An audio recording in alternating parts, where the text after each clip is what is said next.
Hello and good evening. Happy Wednesday to everybody. I got a new t-shirt in, so figured I'd wear it and show it off a little bit. I have a friend, Christy, who's running for office in Tennessee's 1st District, and she's been selling these shirts, and I couldn't wait to get a hold of mine. Several other people have it as well. Congratulations, everybody, on surviving, I don't know, the madman's threat to end a civilization, or all of civilization, if he keeps going down the path that he is trying to. I just unplugged my headset.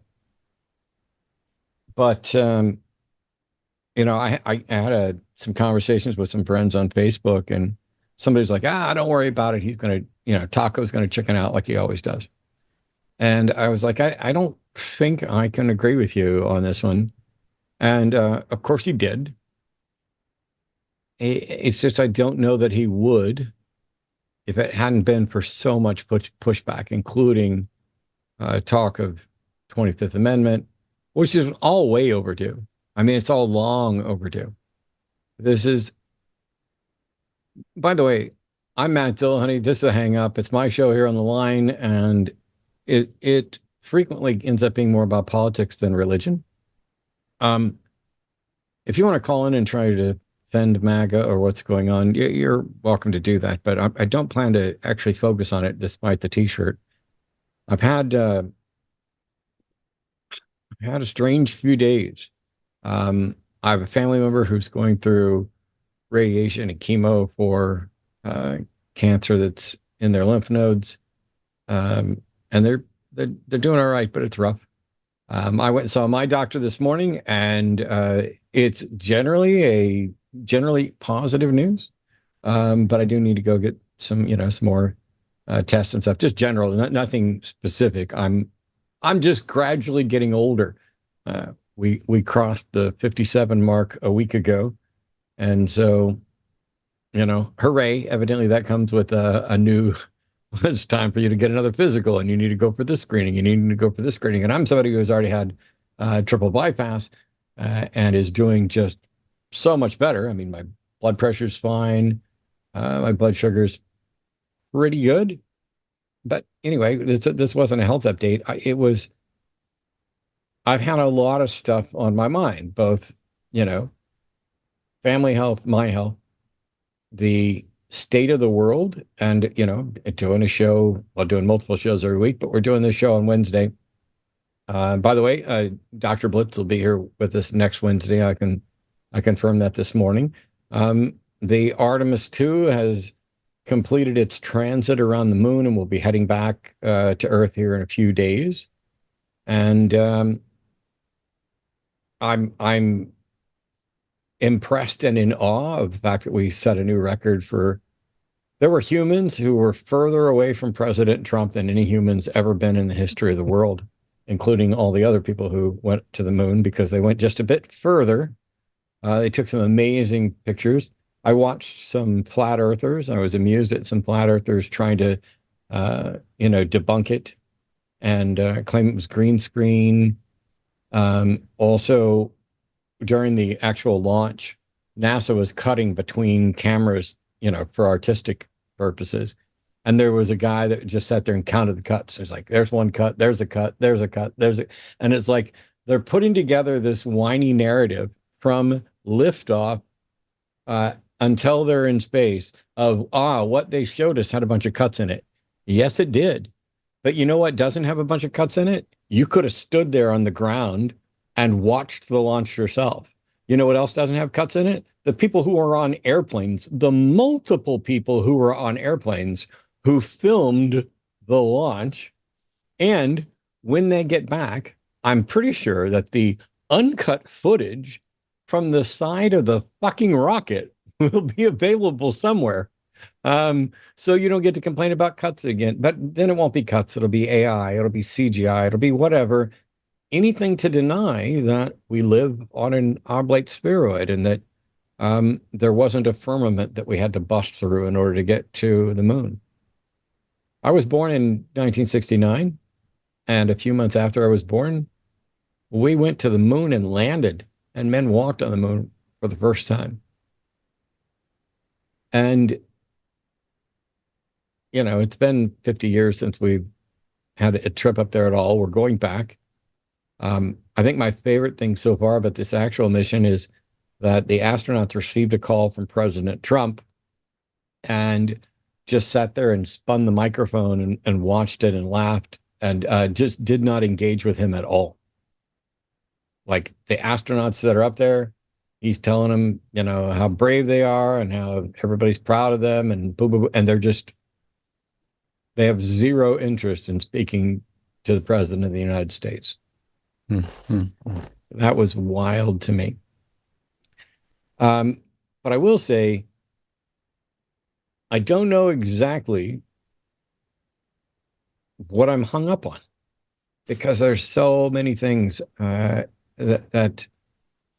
are just, it's incredibly stressful to live in this world. And I think back because I used to be a fundamentalist Christian. I was raised primarily Southern Baptist.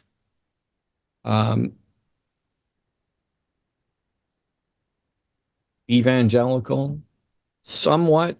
I don't think I was ever a complete biblical literalist, but somehow, somewhere, I largely believed that the Bible was true in some sense, and that it would all make sense, because God's not a liar.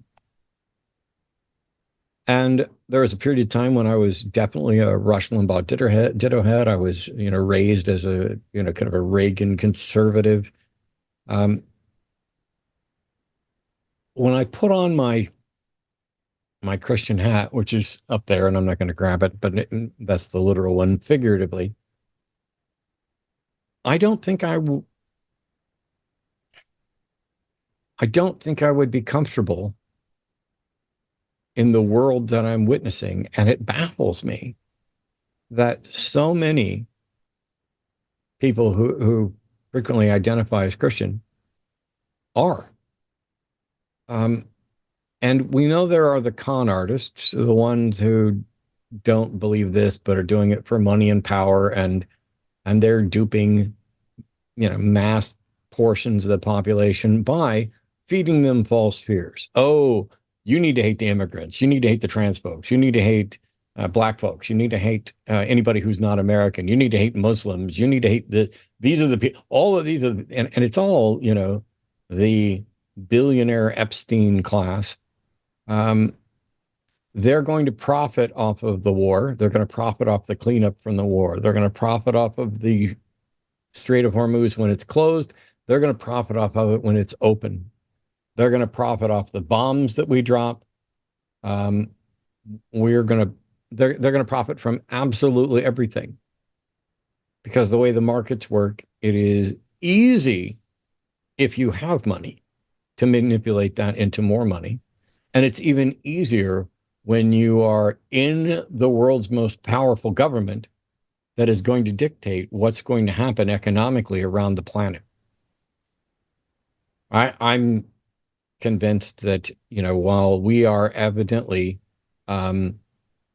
Benjamin Netanyahu's personal sidekick, doing whatever he wants, because right after we work out a ceasefire deal, Israel launches attacks in Lebanon, which I don't know that anybody's said they weren't actually attacking like 100 Hezbollah sites. But the issue is whether or not that was included as, off limits during the ceasefire or whatever. And Iran says it was. And so they're closing it again. And now everybody's going to make more money. And not everybody. You won't make more money. I won't make more money. Pam Bondi will probably make more money. Have you seen the Dow? As she avoids testifying, we have a world that's being run by some of the most vile, corrupt individuals who are stealing and slaughtering in order to hide their corrupt, immoral behavior. Stuff that we would get demonetized and taken off YouTube if I were to read off some of the accusations that come not just from the Epstein files, but from the various victims in the countless lawsuits. And I have former friends who grew up with me, who went to the same church, who are MAGA through and through, and are running around making excuses. And I don't get it. But setting aside the actual politics of this, maybe I got it wrong. I've said before, I have no idea what would change my mind about whether or not a God exists, but if there is a God, that God should know and should be capable of it, and he hasn't done it. And that means it's his problem, not mine. Maybe he doesn't exist. Maybe he doesn't want me to know he exists, whatever. And that's where my position as an atheist basically starts and stops. I do not have reason to think that a God is real. But it goes beyond that, because if I did have reason to think that, for example, some particular God was real, that still wouldn't compel me to worship or to be a follower or to adhere to that God's commands. That God would need to demonstrate a worthiness in their moral views, in their thoughts about humanity, and their values and what they wanted from us. And so it would have to go beyond merely a God exists. I would have to know more about that being. And then I still don't think I would worship. Oh, I could definitely respect and revere. I can respect and revere anybody.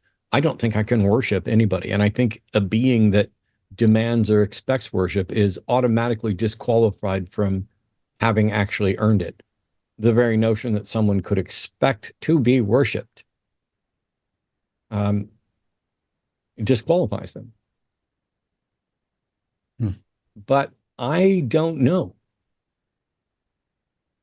I don't know what you guys who are believers out there are getting out of your belief. We know, because right now we're going out, we're doing horizontal video, we're doing vertical video. I think you get a choice when you're on YouTube as to which one you watch. And you pick the one that suits you. But I know we're going to hit a different audience tonight than we do on some occasions, and I'm thrilled. If you're out there and you're a theist of some stripe, I'd like you to explain I'd love for you to defend the notion that a God exists. Great. That's step one. But how do you know, like if we just begin with assuming the God you believe in exists for real, how do you know what that God wants, what it values, and how does that impact your life? What is worship like for you? Because when I was a believer, worship was church services, Sunday morning, Sunday night, Monday night visitation, Wednesday night service, Thursday night youth group, weekend mission trips. I went to church more than my parents. I went to church more than most people I knew. My friends were there. I loved it. Never had a bad experience. It was the place that I felt like, yeah, this is where I'm supposed to be. But I don't know exactly what my belief at the time did for my life. I can definitely say that it, on occasion, I would feel euphoric and elated and joyful. And on other occasions, I would feel despondent and guilty and eventually manipulated, not by individuals, but just by the message. So if you're out there and you think a God exists, how do you know what that God wants? How do you worship it? How does your belief impact your life? And more importantly, perhaps, because I don't just want to make this story time for believers, do you think that tonight's guest, Brady Goodwin, and myself should share your belief, or at least act as if we share your belief? What would we get out of buying into your notion of your God? And so on that note, let's get Brady in here and talk about it. When when you know were actively believing, how did that impact your day-to-day life? Was it, hey, I'm going to get undressed in my Sunday finest and show off and interact and get my dose of cafeteria Christianity, and then I'm going to go do whatever I want the rest of the week? Or was this like genuinely impacting your life daily? Yeah, it genuinely impacted my life daily. I think one of the best things Christianity did for me when I was a believer was it gave me a value, but it was an outsourced value. So Mm, the whole idea of man being made in the image of God, like, oh, that's why I should care about my life and my mother's life and even strangers. That person's made in the image of God. And so I valued people because I wasn't born a believer. I became a believer. sure, So I was able to compare my belief to my prior life as an unbeliever. Now I cared about people, but not for people's sake. I cared about them because they were made in the image of God. And so it did help me to treat people better. But it's interesting because when I became an unbeliever again, when I was when I was unborn again, when I became a believer after being a believer, I didn't lose my value of people. As a matter of fact, I gained the yeah, value of people because I wasn't valuing them for God's sake anymore. It was maybe there's something selfish to it. You can't have empathy without knowing your own value first. So I had to look at my life and value my life and then attribute that same value to other people for their sake. And so I retained a value for people, but it was no longer based on God. So I Mhm. think if your belief is going to do anything, it should at least give you a value for life. Yeah, it's I advocate for secular humanism, not as a hard and fast, oh, here's the commandments of secular humanism. No, it's basic principles. It's about individual autonomy and respect and dignity, and striving for equality. Actually, somebody called in on Sunday, um, to call me out for two things related to racial insensitivity, and one of them was, um, me referencing, uh, using the term blacks, um, when I was talking about race things, Hmm. uh, and also the term melanin afflicted. And it turns out the melanin afflicted one was me trying to portray the most bigoted views and how they could all be justified by faith. So I was kind of putting Hmm. myself in the shoes of somebody like that. But later on, somebody sent me clips of me actually just straight up talking and saying whites and blacks when I was just going through this. And I know how my head got there, and I Hmm. get that I wouldn't say that now that it's been brought to my attention, but it was something that I genuinely didn't even know I did. It was like, I'm trying to think like someone who's Hmm. objecting to things, and I'm trying to use softer language. And so I went with still racially insensitive language and stuff like that. So I appreciate, getting called out, because that's what makes me realize, hey, Hmm. you've still got work to do to be just a generally better person, and to make sure that you can do good things in a purely performative sense. Hmm. And you can be altruistic purely for selfish reasons. Like, I Yeah. want to appear to others to be Hmm. gracious and charitable because that actually benefits me in the long run. And Yeah. it's more about things where, if you're not aware of who other people are and what they're going through, this is what kind of you were talking about with empathy. It's difficult Yeah. to exercise empathy, not just to have it, but to put it to use. I watched a quick video interview just before I went live today of Felicia Day on, Brent Spiner and Jonathan Frakes podcast, Dropping Names. And I've always loved her. I thought she's great. And both her and Frakes pointed out changes in casting in Hollywood, in part Mm, because evidently Felicia played a role where she was in a wheelchair. And now you would actually get someone hmm who was wheelchair bound to, and that's probably insensitive to describe that way. I don't even know how to describe it, but the people in certain categories should be playing those people. We don't need to get people in blackface. We don't need to get people, straight people doing gay roles. We don't need mm, straight, cis people doing trans roles. There's a big enough variety in the world of talented mm, people, and I get that it's acting, and mm. so you Yeah, can, I'm sitting there thinking about all that as you're saying this. I'm like, but it is acting though. But no, yeah. I get your point. But it's like, um, there may be times when it's the best thing you can do to hmm cast outside of a group, and it may be the worst thing. And but just to be aware of that stuff, Yeah, to be aware exactly. about how women are treated differently than I am, than you are. Yeah. Um, how black folks are treated differently than I am. It's like not everything about me is privilege, but a Mm. lot of it is. And being aware of that isn't about, ooh, I need to check myself. It's holy crap. I can be a better person for the sake of being a better person because Yeah. these other people, not because a God wants me to, not because it's tied to whatever religion I'm in, but because they're people who deserve that. Yeah. And we're all carrying around lots of baggage that lead us to misunderstand situations regularly. I had a question real quick. I Sure. said this a minute ago, but I'm curious what you really think about this idea because I really do think at the base of, because I talk to Christians on my podcast all the time, and one of them called in yesterday and asked, like, why? So I'll share this. Someone that I had on a few months ago passed away. It was a Christian who I had a conversation with. He passed away. I didn't know him too well. Matter of fact, I didn't know him at all. He had listened to my music back when I was a Christian rapper. He was a Christian hip hop DJ. Hmm. Always loved my music, always played my music.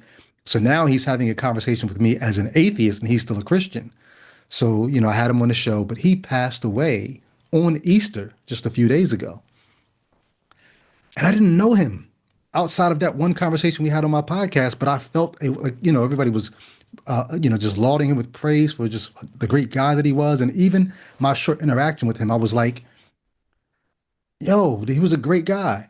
So I posted a video and I said this. I said, when he passed away, I found myself wishing that heaven was real because it pained me to think of this great guy who I just met. Like, it's not just that he's not here anymore, he's not anymore. And Yeah. so I talked about, just as an atheist, I'm like, man, there's something in me that almost hopes he's with his Jesus now, even though I've got no reason to think that that's true. I hate the idea that he's not here anymore. He's not around. So a Christian called in and said, after I talked about this, I said, we all need to make the most of our lives now while we have it. And a Christian called in and said, why should we do that? Why should, he was an atheist, Brady. Why should we make the most of our lives? And I began to go into my spiel on my ethics and all that. And he kept trying to press the issue of why should we? And I got into my morality, and at the end of it, I came and I said, I think I can't deny that there's something not selfish, but self-interested, even in the way that I, as an atheist, work out my morality. Oh yeah. Why do I want to create the world to be a certain way? Because I have to live in it. Why do I want to treat people a certain way? Because I want them to treat me that way. And I'm getting to the point where I'm losing whatever shame I might have had in basing my morality on because this is how I would want to be treated because Oh I yeah. have to live in this world. Yeah. I'm complete agreement. I did a video. Um, it was called "Y'all Just Want to Sin," Mm. and it's one of the only atheist debates video where I'm not the one that voices the intro. I specifically had Beth, my ex-wife, who's from Tennessee and has a great y'all accent. Um, I had her do the intro that was "Y'all Just Want to Sin," and because it's authentic when she does it. Uh-huh. Um, but it was the whole point of that video was this is a common accusation that, oh, we're out here doing these things because we just want to sin. And the point of the video was to say, yeah, the thing that you're describing as sin, I don't think is a bad thing. As a matter of fact, I think it might be a good thing. Hmm. And you're not going to shame me into Hmm. conforming. All you're really saying when you say y'all just want to sin is you guys don't agree with me on my interpretation of the morality that I think comes from God. And the answer is, yeah, of course. Hmm. But I want to make the point that while you can have intellectual discussions and present logical arguments, and debate about whether or not there's a God, you don't need to. If if you don't believe in a God because you're gay and that God says there's something wrong with you for being gay, or people on behalf of that God say there's something wrong with you for being gay, that's a good enough reason to not adhere to it. It has nothing to do with whether you think that God's real or not. It absolutely is justification for rebelling against that concept. Hmm. If your parents told you that you're a terrible artist, but you loved art and you were just convinced they didn't get it, so you ditched them and went on with your life and tried to pursue art, cool. That's not a bad reason to ditch people who aren't supportive. Yeah.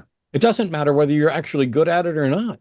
People, you don't have to say you're the best artist ever. You can be whatever you want when you grow up. Your wife is the most beautiful, your kids are the most beautiful, everybody in your town and your family is the most talented. You don't have to do that. But with something that is subjective and passionate, like art, or deeply personal, like your sexuality or gender, or Hmm. any of those things, if you're in conflict with a person or a group or a God, that's enough reason to not stay in contact with or continue to be, treated as a second-class citizen by those entities. Hmm. Yeah. I will say, uh, Pope Leo the 14th made a comment on Easter Mm-hmm. after Trump made his comment on Easter. And what he said was, this is a quote from the Pope: Hmm. "Death is always lurking. We see it in violence, in the wounds of the world, in the cry of pain that rises from every corner because of the abuses that crush the weakest among us, because of the idolatry of profit that plunders the earth's resources, because of the violence of war that kills and destroys." Hmm. Hashtag Easter. And I replied, 10 out of 10, best Pope ever. Hmm. He's still the Pope, but I'm not only going to judge him on the fact that he's part of a corrupt criminal organization. I'm going to judge the content of his character. And that message doesn't say anything about Catholicism. It doesn't say anything about Jesus. It doesn't say anything about Christianity. Yeah. It stands up to the fascists that are attacking the world out of their idolatry of money. And I don't know this Pope, but he's already, with that statement on Easter, the best Pope I've ever seen or interacted with. And there were people like, oh, don't give him any credit for that. Look, if the Pope wants to call in and debate Catholicism with me, I will call him out on everything from the stupidity of transubstantiation, of all the various saints, of the notion of praying to Mary and all this stuff. I'll do it from a Protestant standpoint. I'll do it from an atheist standpoint. If the Pope and let's go head to head. Come on, Pope Leo. I got you, bro. We can do this. But I will still say that is a great statement to the world. And it's embarrassing to me that not only did it come from a theist, but it came from the head of one of the most corrupt criminal theistic organizations in the history of the world. Hopefully he cleans it up. Instead of the president of the United States, instead of the president of American Atheists. Sorry, Nick, you didn't say that, but you said plenty of good things. The head of a secular humanist organization. I'm sure the Pope and I would disagree on countless things, but the Pope's fucking right. And in many ways, a better human being and maybe a better humanist in that statement. Didn't he also say something to the effect of God doesn't hear the prayers of like warmongers or something like that? Was that part of it? I don't know. Not in that message. I don't know if he said that elsewhere, but gotcha. So we got some callers, including a theist. If you're a theist, you're always going to go to the head of the queue here. And so, Hey, before you take the call, I prompted you in Discord, but could you refresh? For oh, Matt? why, yes. There we go. I have refreshed. Has it? Oh, it's been frozen since like 6:03. Wow. Yeah, I saw that too. Yeah, sorry. Next time, just go ahead and interrupt my intro if we need to fix the video. I know you're loath to do that, but on the other hand, we got a good chunk of video. So there we go. For those of you watching in vertical, you got to see me just sitting there while you listened to me. And you know what? That's probably good enough. I'm way too pretty for you to watch me in motion for the entire show. Too distracting, huh? All right. Here we go. We're gonna get some theist calls. By the way, if you want to call it 720-619-2288, or there's a link below below the video to call in studio and how you can connect via your PC. If you do connect via web browser through that link and you're on your phone, make sure when we take your call that you might have to refresh your phone to wake it up and refresh the browser. But if you're calling from a telephone, we should be pretty good. There will still be a delay, but here we go. Carlos is holy crap, what's all that noise, Carlos? Yo tratando de disimular. Okay, I'm going to return Carlos to the queue because we'll get back to Carlos in a second. Just so you're aware, one of the other notes is that try to make sure you're in a place where there's not a whole bunch of background noise. Or people talking or trains. Don't call me when you're driving. All the good stuff. But let's try again, see if we can get Carlos in here. This is one of many shows on the Line Network. And I'm thrilled that today on April 8th, 2026, Brady and I get to do this and hang out and hopefully have some really good conversations. Coming up tomorrow on the Transatlantic Call-In Show, Lux is going to be on with Riverboat Jack at 2 p.m. Central. And on Saturday, there's a Cus I Wanna with Arden and Kip Davis. And on Sunday, on the Sunday show, I'll be on with Promise for the early show, and Justin and Owen will be on for the Sunday show after dark. Next Monday, Skeptalk will be Erica Gibbon and Arden Ra. And next week on Chewed Gum will be Taylor and Alyssa again. All right, let's see if we can get Carlos in here now. Hello? Boom, boom. Hey, Carlos, calling from Florida. Hello? Pronouns are he, says, without God, you're unprotected. How you doing, Carlos? Is this Matt? Yes, this is Matt and Brady. Hey, Matt, how are you? Long time. Nice to talk to you. Yep. You doing all right? Yeah. Oh, yes, very good. What about you? I remember your health condition. You're doing better? I can see you eating better. I saw the doctor today and I'm doing fine. So what are we unprotected from? What are we unprotected from, and which God protects us? Well, let me tell you first, you have to understand the concept of God. You understand? Because the way they've been teaching you is been the wrong way. You know, for example, God is not about churches. God is not about money. God is not about the Bible. That's why we are lost. And that's why we are not understanding each other. And that's why we're killing each other. Whose fault is that, So Carlos? I can explain you if you want. Carlos. Yes. Whose fault is all of that? Is our own fault because we still don't know the proper And what way. is God's culpability?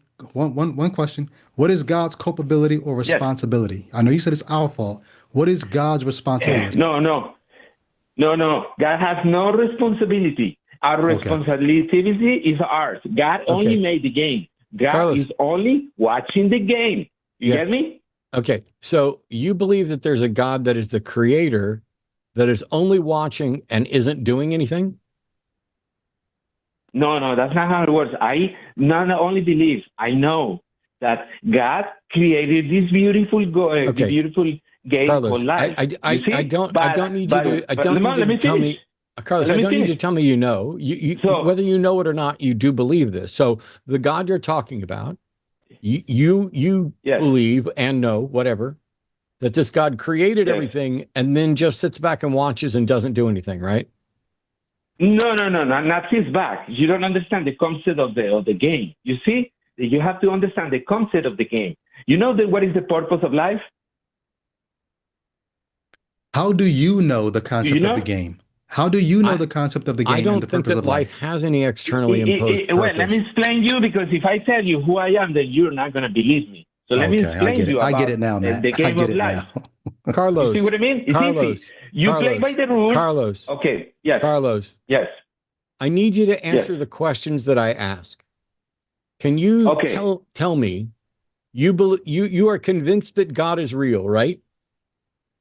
Oh, I can prove it to you. I didn't.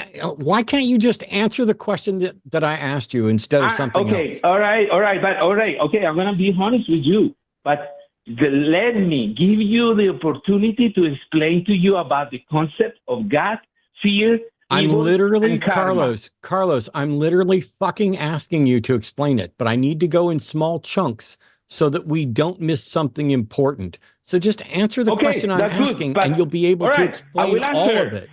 Okay. I will answer, but no need to be upset, brother. We're together. So stop talking. You believe that there's a God that created everything, correct?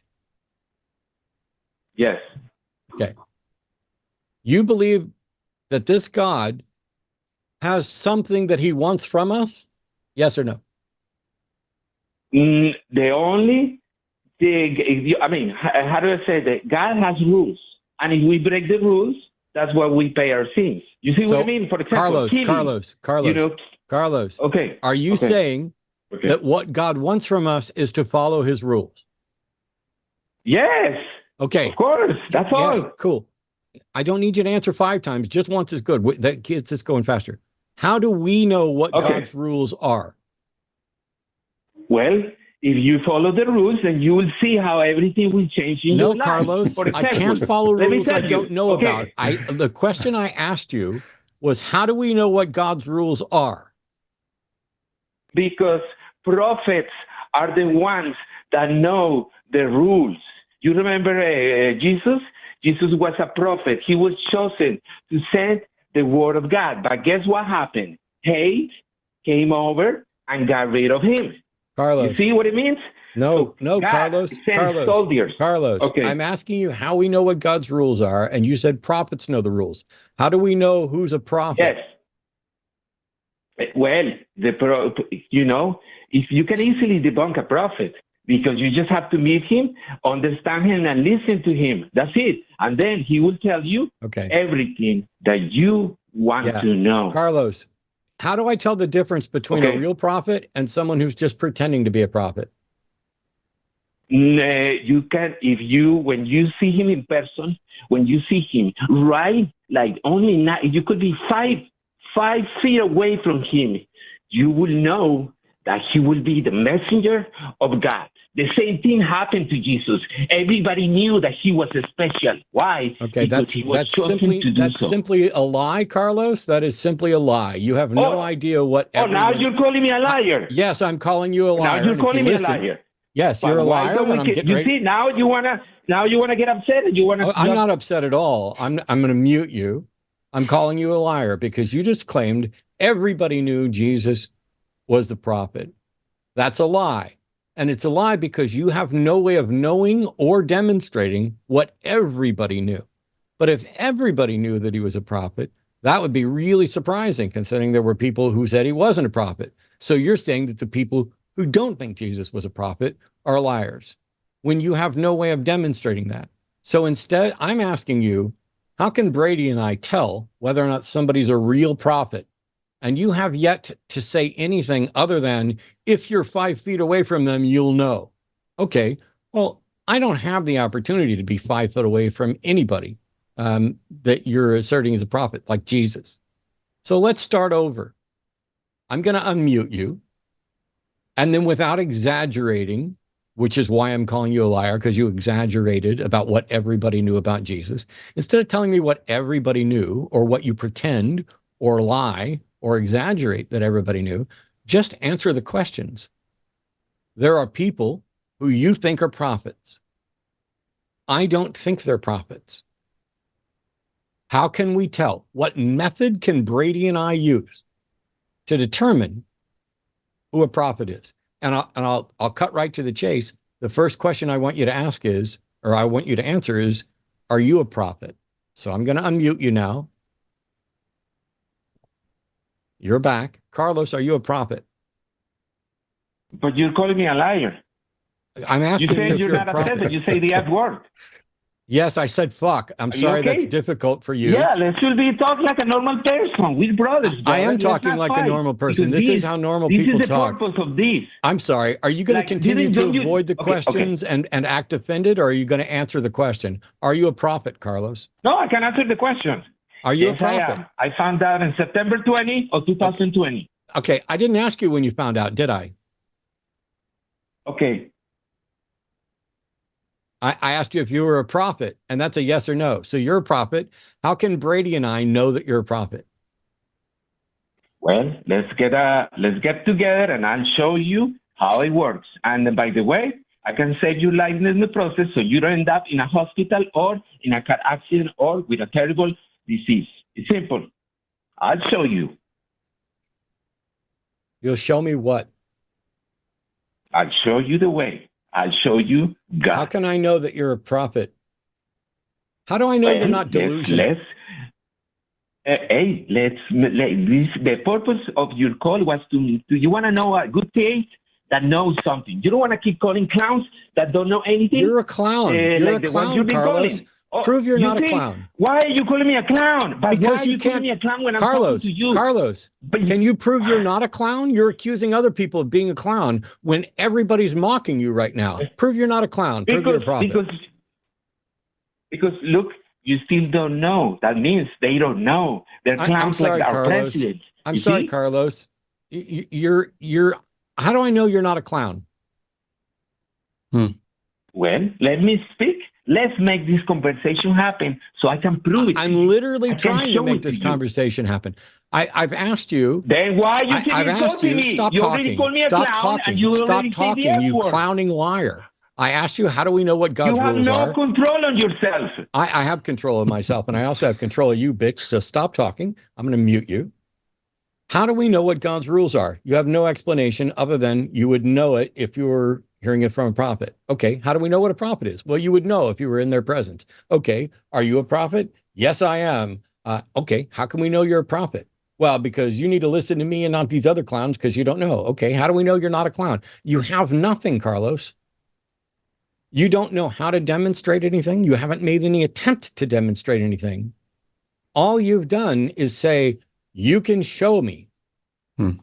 And all I keep asking you is how? You don't have any understanding, it seems, of how one would tell the difference between someone who's an actual prophet and a clown.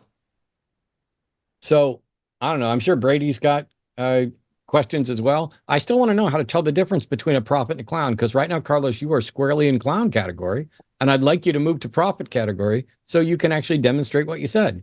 Let's try this again.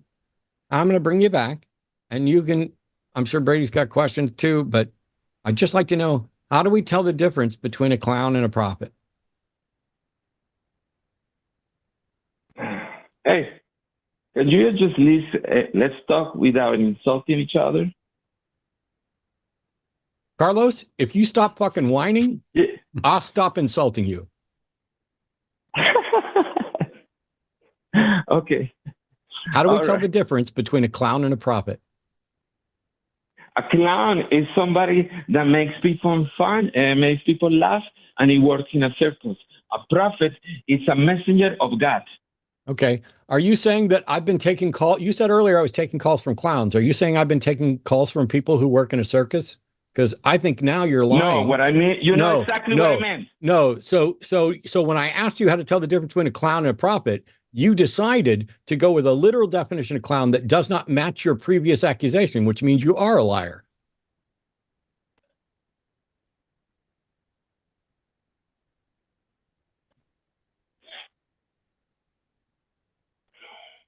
I need you to tell us the truth, when evil doesn't want to know the truth. I need you to tell us the truth, Carlos. You How do we want tell to the make up difference? excuses, bro.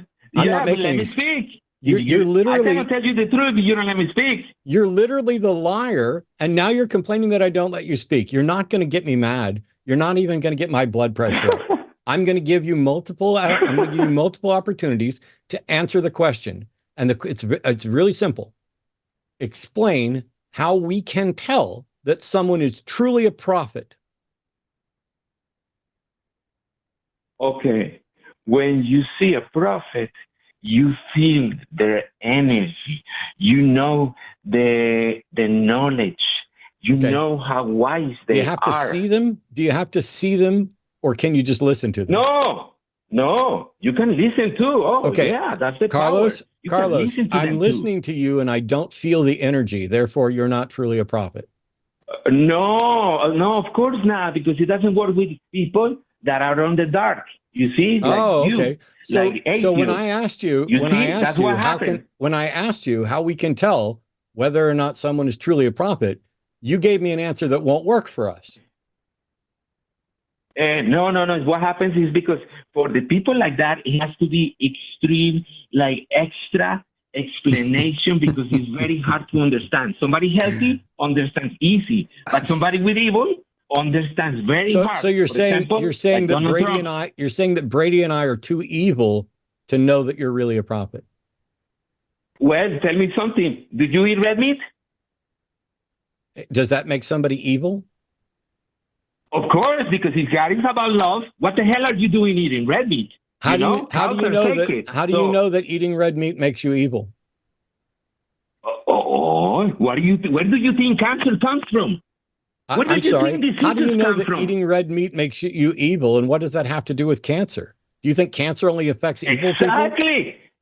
No, cancer is karma. I'm sorry, for eating dipshit. Something for being. I'm sorry, dipshit.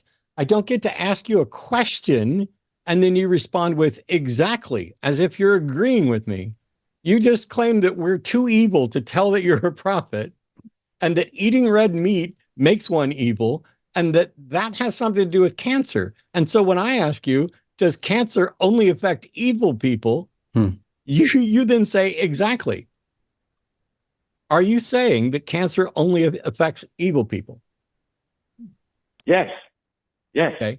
So my dad is evil? If you respect the rules, my dad is evil? Then you're not going to have cancer. Is my dad evil? You see? Is my dad evil? Is my dad evil? Is my dad evil? I'm sorry, this is a yes or no question, motherfucker. Is my dad evil? He eats cows. I don't know what he eats anymore because his throat is closed. Is my dad evil, you piece of shit? Okay, did he have cancer? Yes. Oh, exactly. Where do you think the cancer came from for eating cheese, pizza, and pepperoni? Are you a fucking scientist? And by the way, scientist doesn't say anything about evil. Are you really this stupid, Carlos? Or are you pretending for effect? Why do you keep insulting me? Because you're stupid as fuck. Because you are stupid as fuck, Carlos. You don't know how anything works. You don't know how to demonstrate anything. You say we're evil, and now you're telling me my dad's evil because he has cancer. You're saying that no good person has ever gotten cancer. You are a monumental piece of shit. You still don't understand because you don't let me explain. Does Carlos know that babies get cancer? You're a liar and a piece of shit. I've offered you repeated chances to explain, and instead you're worried and crying like a little bitch about being insulted for being an awful person, while you say that everybody who's ever gotten cancer is evil. You're a piece of shit.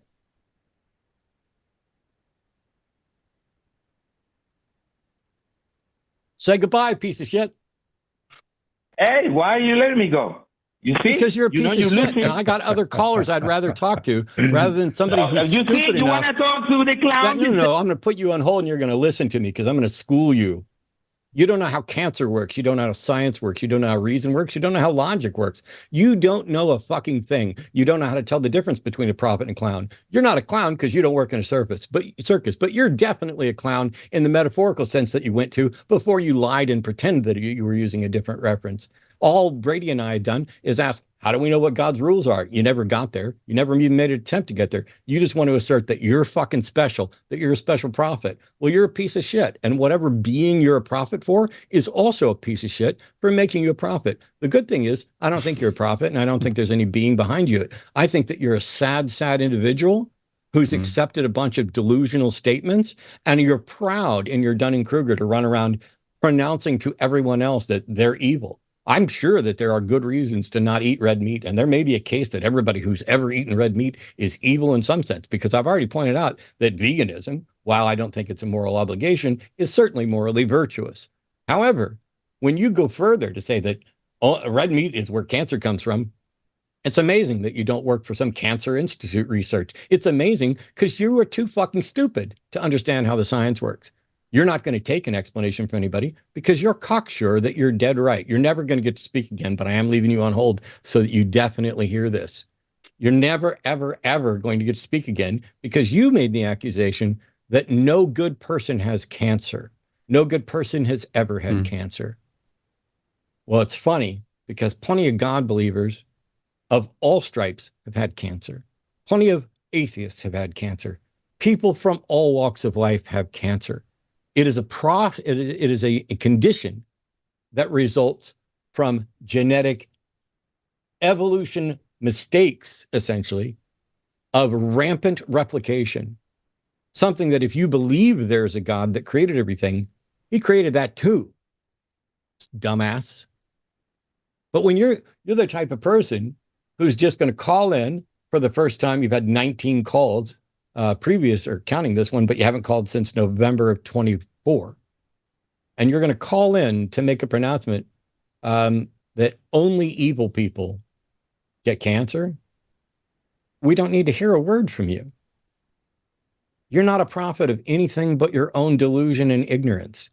You're not a prophet for anything but your own pathetic existence, where you are so desperately wounded and clueless and lost that you need to feel superior to people. So in September or whatever of 2020, when you found out you were a prophet, I don't know what happened to you.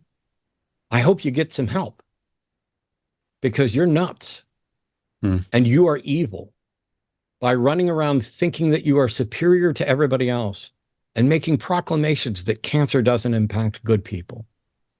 Go fuck yourself until you get some help. And when you get some help, you can call in and apologize. And then maybe you can explain something about a God. Because right now you're not in any condition to explain anything to anyone. Your camera's bunk again, but also I wish you would have answered Brady's question about babies. And you guys didn't even get to hear him talk about how he thinks birds are sacred. Wait, what? Yeah, it's also wrong to eat Arden, chickens because birds are sacred. I'll go back on my word if you'd like me to bring Carlos back in to answer those things. Oh, you didn't drop him already? Oh, I mean, no. Your call. Okay. So content. Carlos, I want you to answer Brady's questions. Hey, I'm here. I want you to answer Brady's questions about baby and explain how birds are sacred. Hey, Brady, how are you? But just please don't be nasty as Matt. Don't insult me. Be nice. I'm sorry. Carlos? I'm going to mute you again, Carlos. Let's make Carlos, this very clear. This is my fucking show.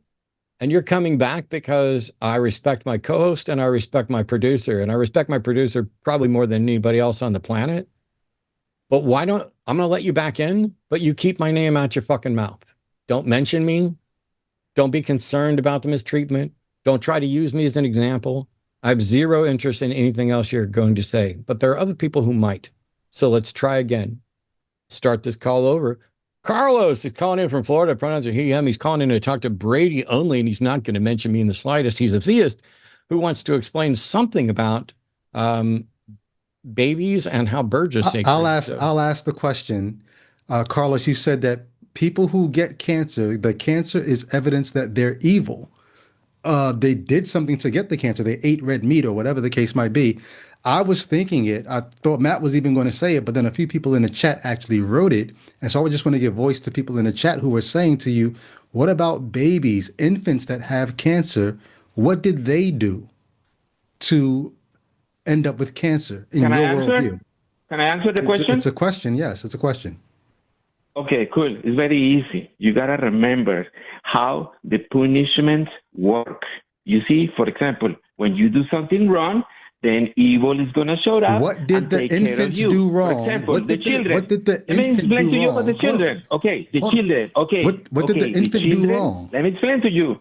Okay, let me explain to you. You know, the children and animals are always innocent. The guilty ones are the parents. So remember, we pay our sins with our children. But let me explain Carlos, to you. wait. You said enough. Carlos, you've said enough. You're saying that infants end up with cancer because of what their parents have done? Of course.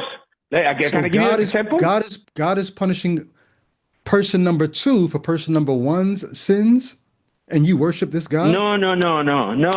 God doesn't punish people. God is love, brother. Okay, God hold on. Carlos, I'm going to give you some leeway here. Are you saying God afflicts person number 2 to punish person number 1? No.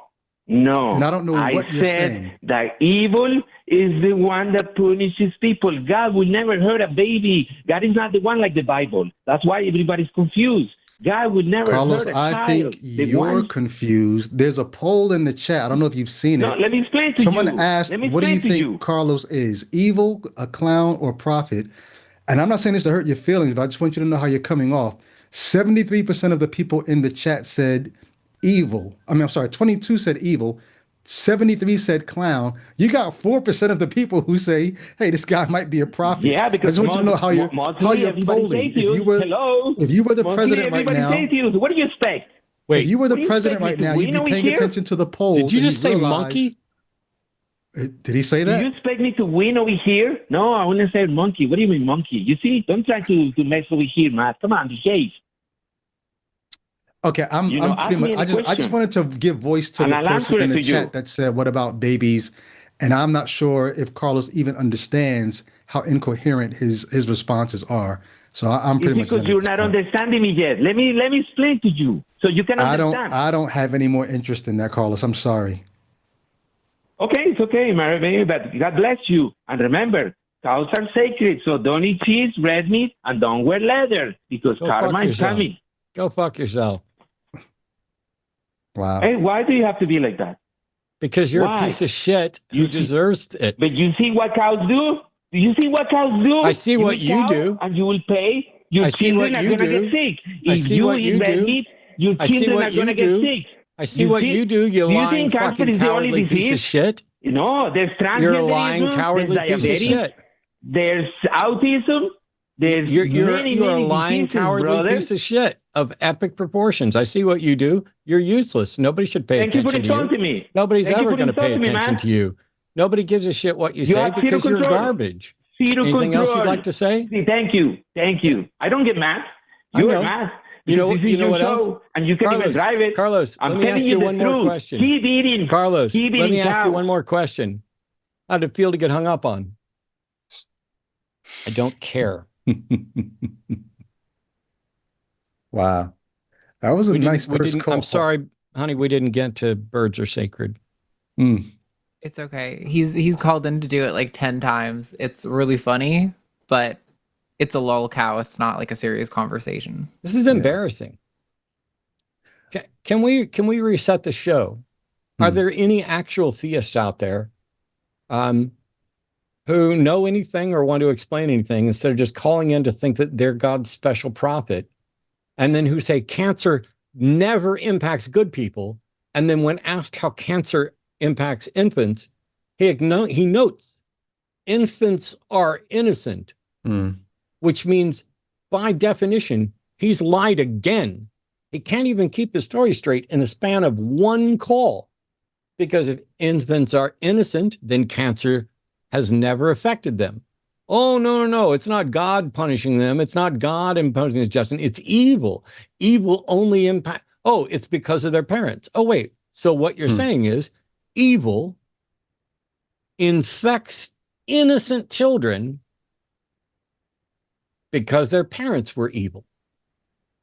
Well, fuck you and all of that. But what it definitely does is it contradicts your claim that cancer doesn't impact good people, because the babies are good people, definitionally innocent by you, and they get cancer, which means you lied again when you said that even under your view, good people don't get cancer.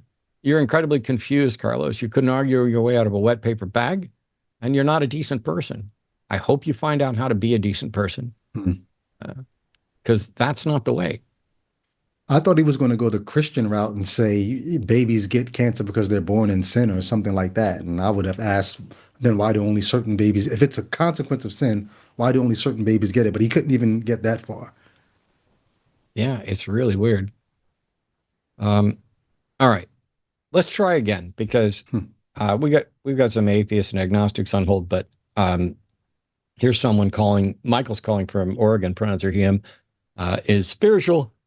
Who wants to define what a soul and what a God is? So, hey, Michael, how are you? That's Mose. How are you today?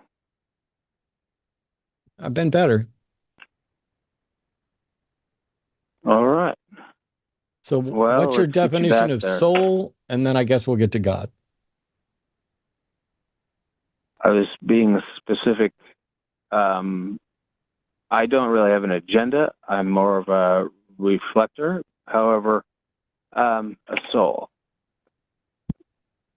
Okay, the definition of a God. Do you have a definition of God? Michael, didn't we go through this last fucking week? I'm just trying to last more than 10 seconds, man. Okay. Then what question? Then I'm what trying not question? to Then what? offend you Then what? Then what? triggers. Then what? What question did I just ask you before? Didn't we go through this last week? What question did I ask you at the start of the call? Soul and God. Then didn't I ask you to define soul, and then we would get to God?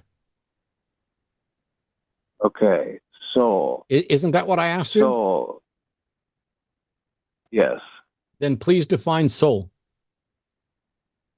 Soul is the sovereign ionized light energy that a body creates that is yours and yours only.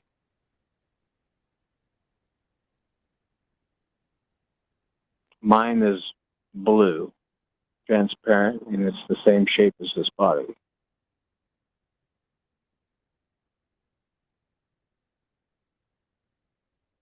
Did you get that? Oh, I got it. Define God, please. Matt, you're killing me. God is a man that has a power attach itself to him and gives him supernatural attributes. Are we aware of any God? I am aware of one God in the flesh. Who's that? I'm trying to avoid emotional triggers. However, currently I am the only one in the flesh that I know of. Okay, so you're saying you're God. A man That with was a yes or no. power. Yeah, I'm God. I'm Okay. God. Yeah. What supernatural Lord. attributes do you have? I can see great distances in time. I can send you subconscious downloads. I can walk through timelines. I can take you with me. I can help you get back to your higher self. What's involved in you taking me on a trip through timelines? Well, these are lower timelines, and these are fragments of your What's soul. involved? What do I have to do to have you take me through a timeline?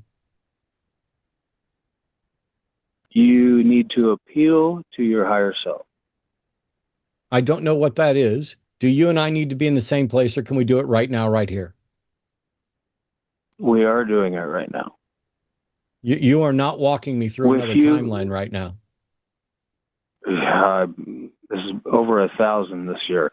Now, no. When Michael, you quit, Michael, I'm not walking through another timeline right now. Okay. It's okay. Beliefs can't be debated, but we can share. No. Beliefs absolutely can be debated. Claims can be debated. When you say you can send me subconscious downloads, what do you mean? I can send you knowledge. Okay, send me knowledge right now. Me too, please. Yep. Count Hook me us in. up.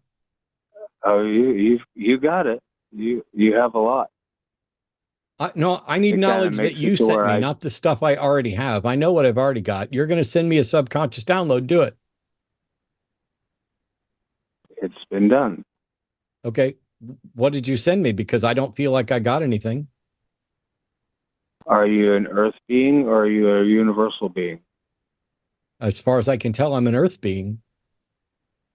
Okay, then you have a collective subconscious and you get I don't believe knowledge there is from a other collective people. subconscious. What did you send me in this That's okay. download? I have it all. There's like 500,000 things I have documented on here. I'm sorry, Michael. They're all Michael, documented. listen very carefully. I'm sitting here right now live, and so is Brady, and so is our entire audience. Are you able to send a subconscious download to everybody watching this right now? Absolutely. How long would it take? I've already sent them. You Okay. just have to Put up a access poll. them. Put up a poll. I'm going to put you back in the queue, and we're going to take a poll. And everybody, please be honest. I am in no mood for fucking with. We're going to poll and see what Okay. percentage of the audience thinks you sent them a download. I'll put you back in the queue, and we'll move on to real people.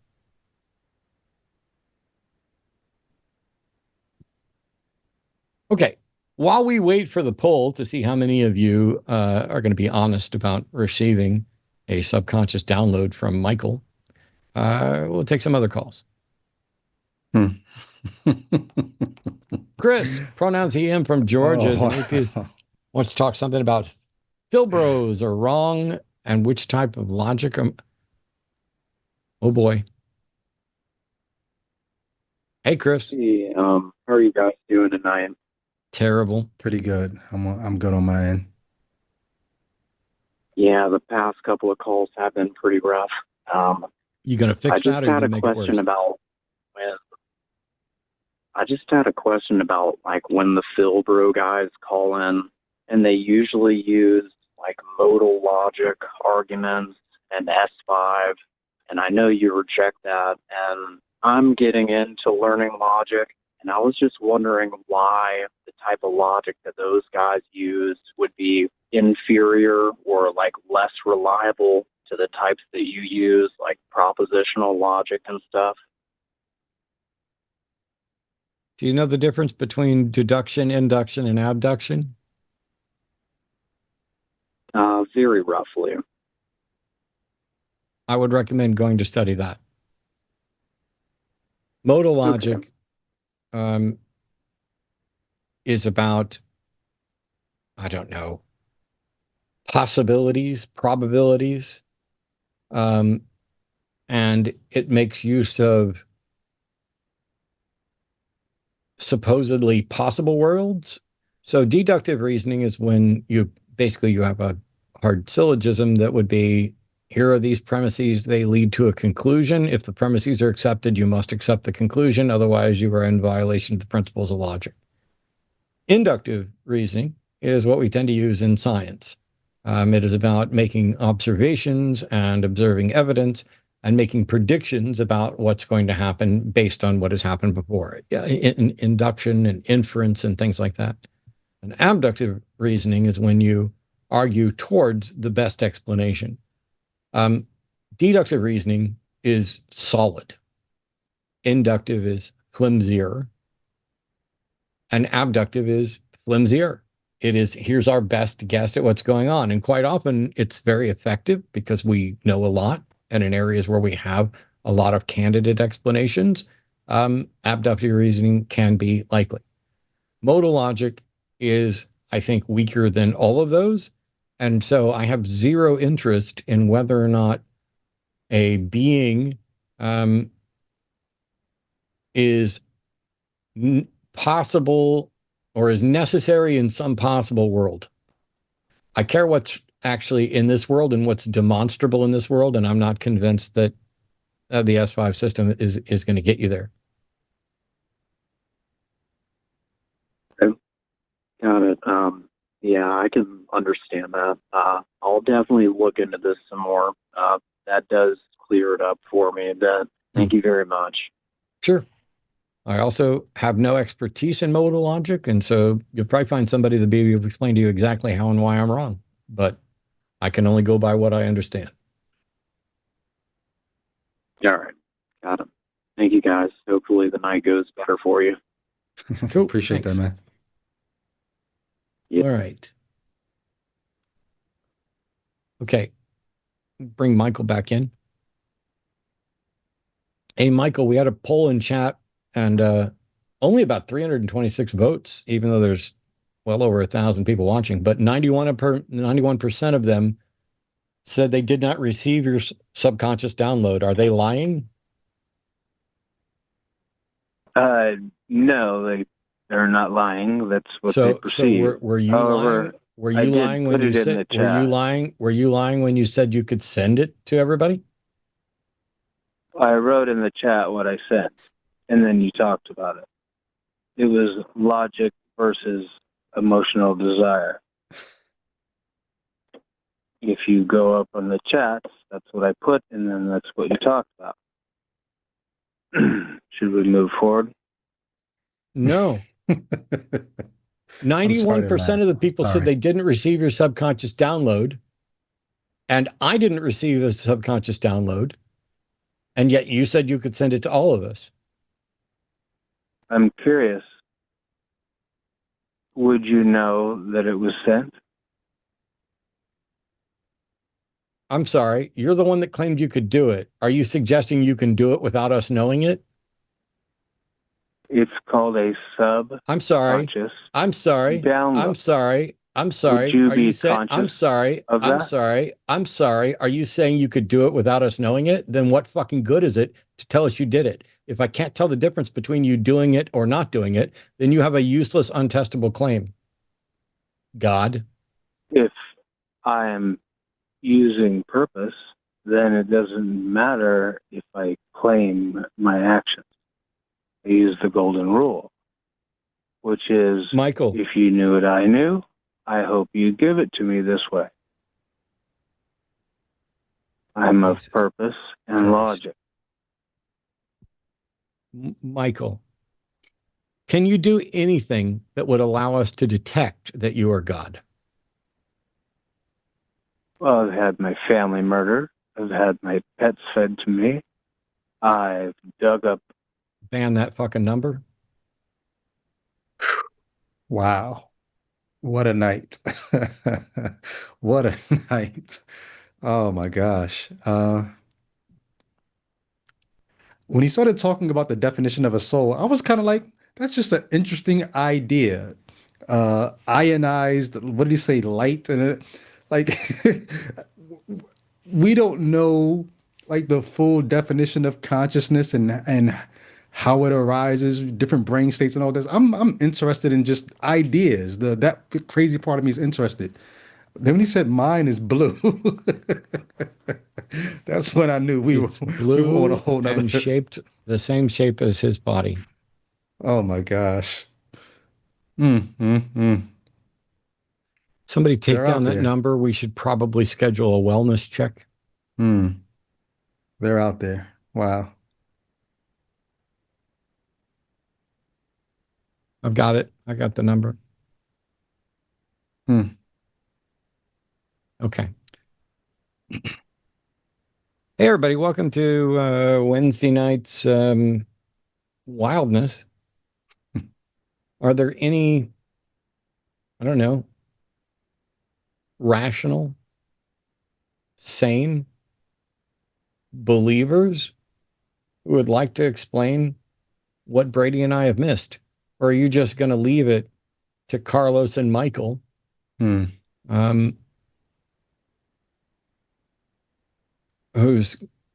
between the two of them, they've got like maybe a pinky touching reality. And I don't say that to be a dick. This is like absolutely wild. I get that we've talked about how the apologists have all given up. They know they're not going to come up with new evidence. They know they don't have a good argument. But I tried to skip past all that and say, you know what? Let's just assume that your God is real. What do you know about what that God thinks? That's kind of the question we were asking Carlos repeatedly. How do you know what God's rules are? Like, I'm not even asking you to demonstrate that a God exists. I'm already convinced that you almost certainly can't do it, no matter how confident you are. Oh, I can prove it to you right now. Cool, do it. Ta-da! Sorry, you didn't prove anything. I can send you a supernatural. I have a supernatural attribute, or I can send you a subconscious download. Okay. I really wish you'd have told me ahead of time that I'm not going to know you did it. You know what it's like, Matt? It's almost like, scary movies. They realized that it's better for them not to show you the actual thing and just to put you in a bunch of scenarios where the music is doing what it's doing, but you have to add the scary thing in your own mind. They basically let you scare yourself. And when Carlos was talking, you have to be in the presence of the prophet to know. Well, how would I know what to like? What's the prophet going to do to let me know? Oh, that's what the thing is. He's not going to tell you that. You just have to be in his presence. And then when you're in his presence, you'll do the work in your own mind. Was it this? I bet it was that. But when that happened, was it? Was that it? Same thing with Michael. I'm sending you the download now. Did you send it? Well, did you feel it? Like, you do the work in your own mind because they can't show you the thing. And for some people, this is how superstition works. It's like you could do one of two things. You can be a victim of the superstition, or you can be a pusher of the superstition. And I think people like Carlos thinks he's chosen the better of the two. I'm going to push the superstition. I'll be the prophet. You all be the parishioners. But they can never show you the thing that they want you to worship. Yeah. No, Destronia, I don't think Michael was a troll. I think Michael was someone who was or needs to be medicated. I hope he gets help.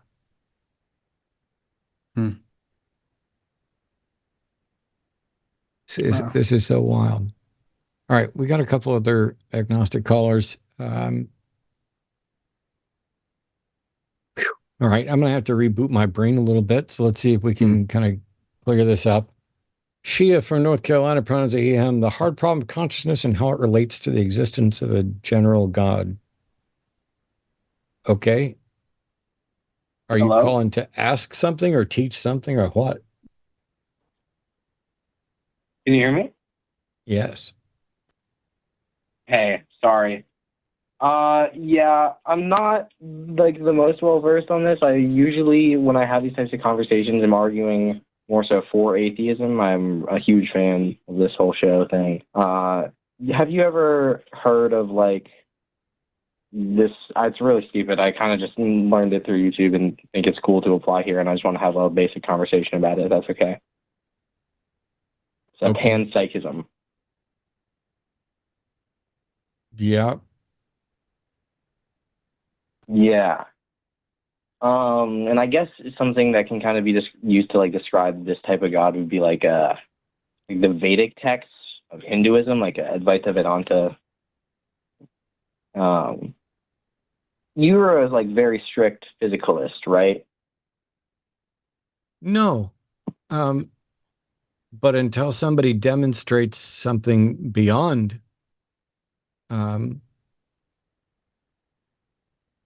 beyond the natural world, yeah, I don't have any reason to believe That's understandable. it. So I'm right now. I don't think that anything beyond the natural world exists. I have difficulty actually calling my position physicalism because there's a difference between philosophical naturalism, which is that the natural world is all that exists, which is what I would view as physicalism, and then methodological naturalism, which is the natural world exists, and if something else exists, it hasn't been demonstrated yet, which I don't know it's fair to call that physicalism, but that's more where I'm at. That's understandable. Well, I think the whole like physical, non-physical distinction isn't really like a supernatural one necessarily. Like I'm sure you've heard of things like Annie's room. Annie the color. I don't know if you've heard of Annie's room. Okay. Yeah, you know, like let's say there's this girl named Annie that's stuck in a room for 100 days, and you give her all of the facts about the color red. Yeah, She'll that's still Mary, the never color have the scientist, same is the knowledge. other thing. I don't know. I don't think I've ever heard it as What? Annie's room. I've literally done videos on this. If Mary, the color scientist, who's been locked in a room not for 100 days, but for her entire life, and has been taught Oh, it might be everything, Mary. Yeah, sure. Sorry. but it's not 100 days. Sorry, 100 days. I'm sure you've 100 days wouldn't. 100 days wouldn't accomplish this. It has to be someone who's never Mhm. seen color, but has studied and learned everything there's to know about color. This is it. This is the argument for qualia, that upon seeing color for the first time, they learn something new. And my response is, they don't learn anything new about the color. They learn, if anything, learn something new about themselves, about what it's like to experience seeing color. Which, if you include that in what they had already learned, if that counts as something that they know about the color, then no, they're not learning anything new. I reject qualia as a concept, but yeah. You reject qualia as a concept. Yes, I don't think it's real. That makes sense. That's understandable. Basically, the whole line I was going to go on where it comes to like this hard problem of consciousness or the existence of qualia was going to be like, if there is some argument for the fundamental nature of consciousness as a like transcendent property of matter, then I think it wouldn't be even slightly similar to any monotheistic God, but the largest amalgamation, not even amalgamation, the largest, most complex combination of conscious matter, I would say, could be a fair definition for God. Okay. For that, through that definition, it would also definitionally have omnipresence. I think it would have probably just omnipresence. It wouldn't be all powerful or anything. It's kind of just like the observation. Like that also calls the actualizer argument. I don't even think it would count as an agent. I mean, to me at this point, you're stretching. I mean, I'm not going to reject everything that doesn't just dump right into the God of classical theism. But I have zero interest in useless gods. The God of deism, the God that deists point to, that's a useless God. It's untestable. It's unfalsifiable. It doesn't interfere or interact with anybody in existence. And whether it exists or not is something that is completely irrelevant on my life and on everybody's life, by definition, a non-intervening God. If you want to say that qualia or some sort of panpsychism of a permeating consciousness or quasi-consciousness that is the substance of everything. I not only don't see any reason to think that's true, I don't see any reason to call it God, and I largely don't give a fuck because I don't see how it impacts my life. It sounds like a reversal of the God of the gaps. I'm sorry. No, go ahead, Brady. No, real quick, I'm just saying it sounds like a reversal. Yeah. It sounds like a reversal of the God of the gaps. Like God of the gaps is all the things we don't know, let's call that God. Sounds like what you're saying is all the things that we do know. Okay, let's call that God. Well, I don't think it's all the things that we do know. It's more of an answer to a very hot topic philosophical issue, the hard problem of consciousness. Well, I don't know about if the pantheistic nature of it would be, but generally attributing consciousness to be a transcendent state of matter, fundamentally, as in the nature of the world around us, would solve the difference between this amalgamation of just brain chemical reactions that somehow produces like the taste of a cheeseburger. You know, like it doesn't seem to make sense, and it answers that philosophical question. But why call it God? I mean, you don't have. Yeah, I agree. I actually have a friend that I talk to about stuff like this a lot, and he agrees fully. He has that exact take. He says, "Why would you ever call that God?" And honestly, I might even agree too, because most theists would look at that and then be like, you know, you're fake, you're whatever, heretic. That's the word. So it's like I'm not trying to rep theism really. I'm trying to dismantle physicalism. Well, why are you trying to dismantle physicalism if it can't be done? It's not like empirically or methodologically provable, but you can formulate arguments, I think, that like really do not coincide with physicalist worldviews. And I think arguments can be used as evidence, depending on how good they are. Okay, you're wrong, but you can accept an argument.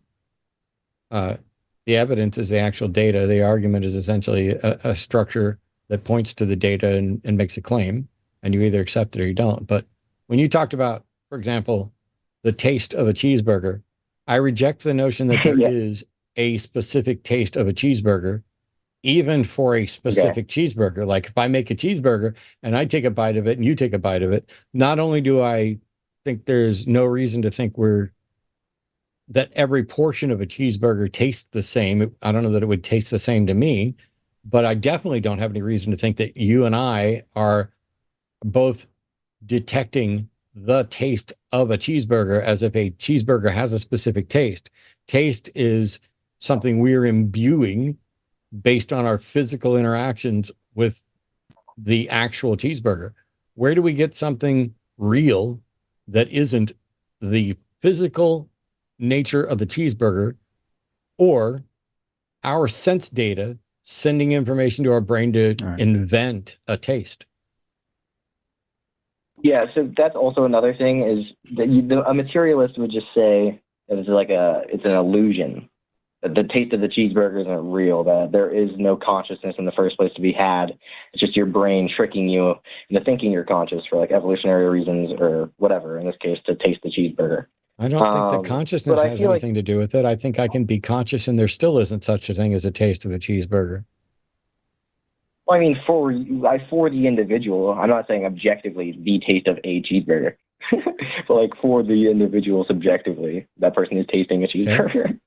My position is I don't see that it's a problem for me to say I'm an individual, I'm conscious, and a cheeseburger doesn't have some intrinsic taste. And I mean, whether or not a cheeseburger has intrinsic taste is not in any way tied to whether or not I'm conscious or whether or not consciousness is an illusion. Well, the statement about whether or not and how that refers to whether or not consciousness is an illusion is just this. The hard problem of consciousness is about qualia specifically, and how it doesn't really make sense for a lot of philosophers of consciousness to put a bunch of matter together and spawn subjective human experience. Like you put, it's literally like adding 2 + 2 and getting. I'm sorry that it blue. doesn't make sense to them. Maybe they have a flawed understanding of what it means to make sense. But I don't. It's possible, yeah. Yeah, I reject qualia. But I find it wholly unsurprising that a brain that has evolved to create some perception of the world from the sense data it receives, it makes perfect sense that a sense like taste, smell, sight, touch, hearing, direction, all these things, that these are ways that a brain would describe its sense data. In some cases, we are detecting light. In some cases, we are detecting particles that are airborne. In some cases, we are detecting physical particles. In some cases, we are testing vibration or detecting vibration. Here's another way to put it, I think. I'm sorry, I'm not trying to interrupt you. I'm so sorry. You succeeded either way. Yeah. If you want to continue, you can. I'm sorry. No, I'm done. Okay, I'm sorry.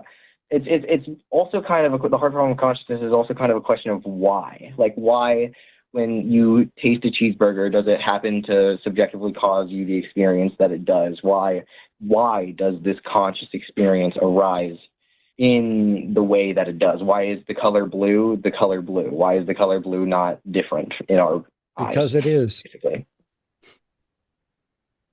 I think the why question. I think the why question betrays a bias on the part of the person asking the question. yeah, I mean, it's possible. I mean, it I don't know, really, man. it all boils down to physics. And you instead of saying, why does it taste the way it does, you might as well just say, why is physics the way physics is? Mm-hmm. Is there any reason to think physics could be any other way? Or even if physics could be any other way, is there some reason to think that there's a goal or intent behind it being the way it is? Or is it just the way it is? I don't know what's wrong with saying that's just the way it is until somebody demonstrates that it has to be more than that. Yeah, that's reasonable. Would you just reject the premise that there is a difference in? Well, yeah, you reject qualia entirely. You reject that. You think it's just the chemicals, right? Basically. It's a complex thing, but you're getting sense data and your brain is turning it into a perception, but perception isn't reality. Yeah. And I don't see any reason to think there's something beyond that. It's not really to say that perception is reality. It's to say that perception is imbued with reality and the two are inseparable. Oh, I think your perception can be separated from reality. I think a couple of our previous callers tonight demonstrated that rather robustly. I mean, I don't think you can interact with reality without having perception. No, but I think you can have a perception of reality that is not accurate. Are you familiar with the existence of a philosophical zombie? I don't know. Is that like the actual physical locked-in syndrome, or is this something else? I don't know if that's I think I might understand, and I think I might know what you're talking about. The medical locked-in. It's basically just this idea. The medical locked-in syndrome is one where someone is consciously aware and perceiving reality, but cannot do anything to interact or communicate with anyone beyond at all. It's very similar. It's more to say that it is perceivable that a human could undergo every aspect that is evolutionarily required by them to, perceivably, an entire normal life, just non-conscious. Like why it's kind of a comment on this idea that like we could walk around, we could eat, we could just not have any mind to us, but we do, and that like necessitates like an explanation. Sure. Like, what was your answer to like why we evolved in a way that necessitated consciousness? Because we could evolve to in a way that I don't know that we evolved in a way in a way that necessitated consciousness.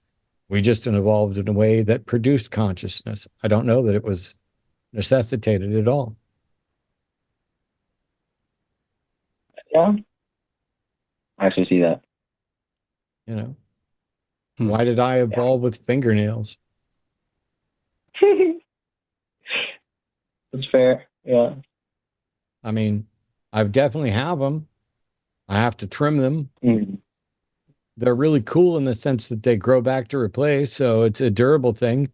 There's definitely a benefit to them. But once upon a time, I could do really good card tricks. In part because my hands had some grip, and I don't mean like grip strength. I mean like I can't snap my fingers as well anymore unless there's moisture on it. So this finger has a little moisture. Yeah. This one doesn't. Why did I evolve such that I would lose grip over time? Just because that's the way it is. Just like your nails. That's entropy. Yeah, it's a brute fact. I mean, why did I evolve to not live forever? It is. These are questions that when you dig down, they betray some hidden bias that there's some intent or goal, or that we're somehow special, and we are special to us. We're not special to the universe. Yeah. I would agree, but I would agree for the reason that, like, even if we could have evolved in a way that doesn't like necessitate us being conscious, like even if we could have the same physical processes and the same chemicals could fire in our brain, and that still wouldn't produce consciousness necessarily. Whoa. It's just like an emergent Why factor. wouldn't they, if that's what those chemicals do? Yeah. Brady's question. What? How could it possibly be the case that the exact same chemicals are firing in the same way, but they don't produce consciousness if that's what those chemicals do? That's basically the concept of a philosophical zombie, as I was trying to describe earlier. I'm not really super familiar with it. I haven't like read a lot on it. I'm just like loosely familiar with how it applies to the topic. And it's basically just this idea that there's nothing intrinsically tied like between the chemical firings that happen in your brain and the subjective conscious experience, because of this idea that you can have all the same chemical firings all at the same time and still not be conscious, as demonstrated by, I guess, people with locked-in syndrome. No. The people with locked-in syndrome are conscious. That's how we know about the fucking syndrome. That's actually, yeah, that's true, probably. Yeah, that was probably, I will retract that so heavily. To whatever extent consciousness is a real thing, I find it absurd to say that this person is consciousness with these chemical things going on, and this person has exactly the same stuff going on in their brain, but they're not conscious. No, they don't. Just reject the idea that they could exist. I see no demonstration that exists. That's why, Brady's question was succinct. I don't know why I needed to add to it. Oh, it was great. Yeah, that's understandable. Then I get that. I mean, yeah, that's all I really want to hear. Y'all, I'm sorry. I appreciate the time. Okay. Well, thank you for being rational. That was a nice change of pace. All right, I've rebooted my brain, and now we're going to get an atheist advocating for Christianity, I think, which is wild. So Jesse's calling. Is that Massachusetts? Pronouns are he, him, who's an atheist that says Christianity might produce a better system to live under, even if Christianity is incorrect. Okay. Hey, Jesse. Hi. Hello? Yep, we're here. When you say Christianity might produce a better system, are you saying might or does? Well, can you point to me an atheist government that's currently in power that does better than what a Christian government would do as far as leading the people and, I don't know, their legislating of laws and stuff? Yes. The government of the United States, the government of the United States, the Constitution of the United States is a secular document that offers freedom of religion. It's not a Christian nation. We're not a Christian nation. And it offers freedom. Correct. We're not upholding that Constitution right now. We're actively violating it. And Christian nationalists are taking over and making things worse. Doesn't that debunk your entire premise? You think Christian nationalists, you think the stuff that Trump and his office is doing is in the name of Christianity?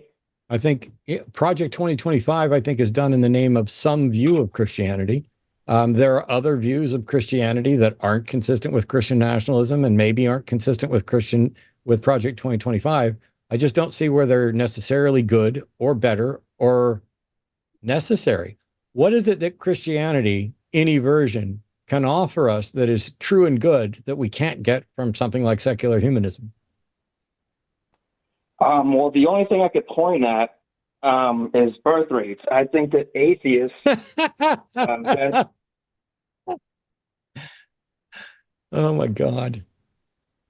Generally, the most atheist nations, I think, have the lowest birth rates in the world. Is that a bad thing? I think if you want your society to continue in a healthy manner, I think. Why? Why don't you want people to breed? No, that's not. No. I'm not. You're saying that there's a problem with the birth rates. I'm not saying people shouldn't breed. People should breed if they want to breed, right? Correct. Okay. So is there anything about a secular humanist society that is not allowing people to breed if they want to breed?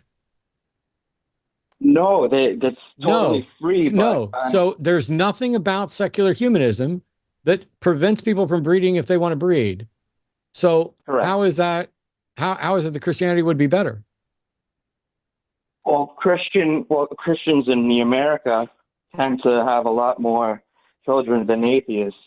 I'm sorry. I asked a question and you gave me an answer that had absolutely nothing to do. I don't care who has more.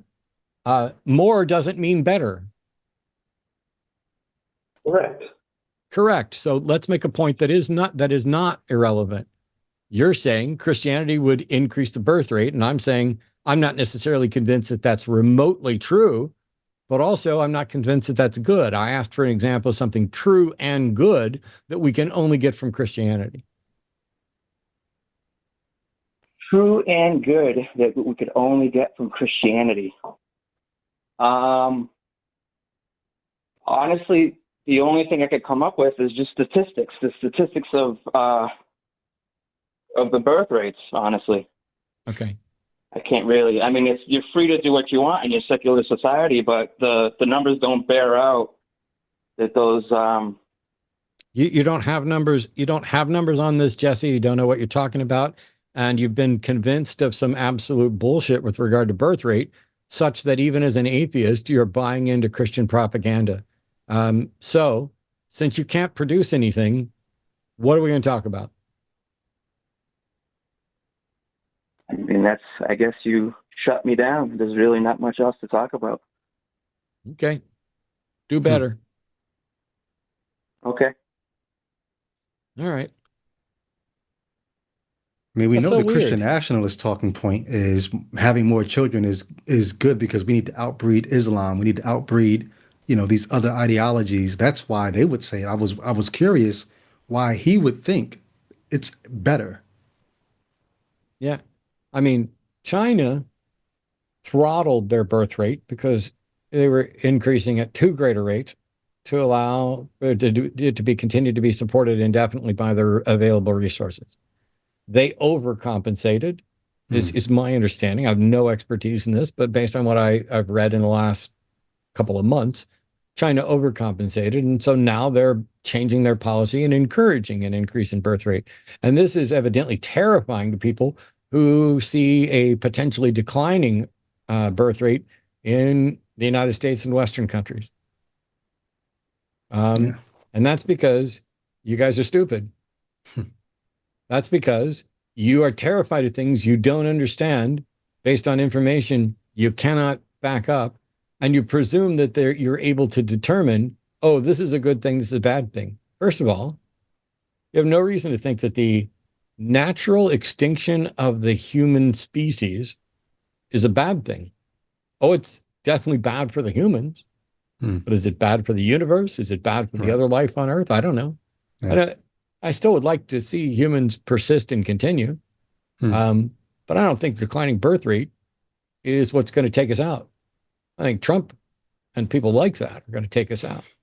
I think the oligarchs, the elite, the Epstein class, the people who are focused on profit and depriving citizens of reasonable health care, reasonable wages, just so that they can be richer than everybody else who's ever existed. I think that's the problem. And I don't think that, and once upon a time, I would have thought that Christianity would oppose that. Because what's the root of all evil? The love of money. You got a pope that's calling them out for it. But the birth rates declined to whatever extent it's declined, irrespective of the religion of the individuals. Christianity doesn't fix that, even if it were a problem. And it doesn't seem to be a problem. Well, you do have the be fruitful and multiply mandate that somebody could take and say, we've got a command to do this now. Yep. And then, I mean, you have to keep tying it back into, because of where we are in our country, the idea that there are very many people on the right, the white Christian nationalists, that says we're being outbred not just by Islam, but, whites are going to become less and less of a majority in this country. We've got to fix that. And so that's behind it as well. Yeah, I decided we'd end that call since he gave up before we got to his, I'm going to bet clearly white supremacist background behind some of what he's advocating for. My take is and there's no reason why anybody should listen to this or care what my take is, but since I'm here, catfish tend to eat and grow to fill the enclosure they're in. So in a big lake, you can get incredibly huge catfish. I mean, huge. I'm afraid to quote numbers because I have no idea what the largest catfish ever killed was. But I have an uncle who was a diver who would go down and kill the huge catfish that were causing problems with dams and stuff. I think humans are one of those species that are going to breed until the resources force them to stop breeding. And then the breeding will go into a state of decline until the surplus encourages more breeding. And I think the things that are going to take us out are climate change, nuclear war, and the rich. And the CDC under your guy. Yep. Biggest catfish ever caught, by the way, was 9 feet 6 inches. Yeah. Isn't that huge?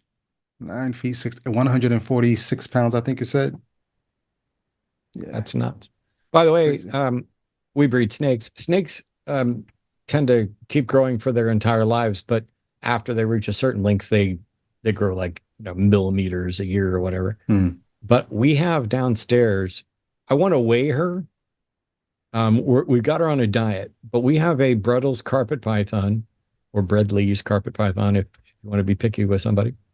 That is the fattest fucking carpet python I've ever seen. Like, it's absolutely wild. She's about 8 feet long, and like that, like not quite big as your head.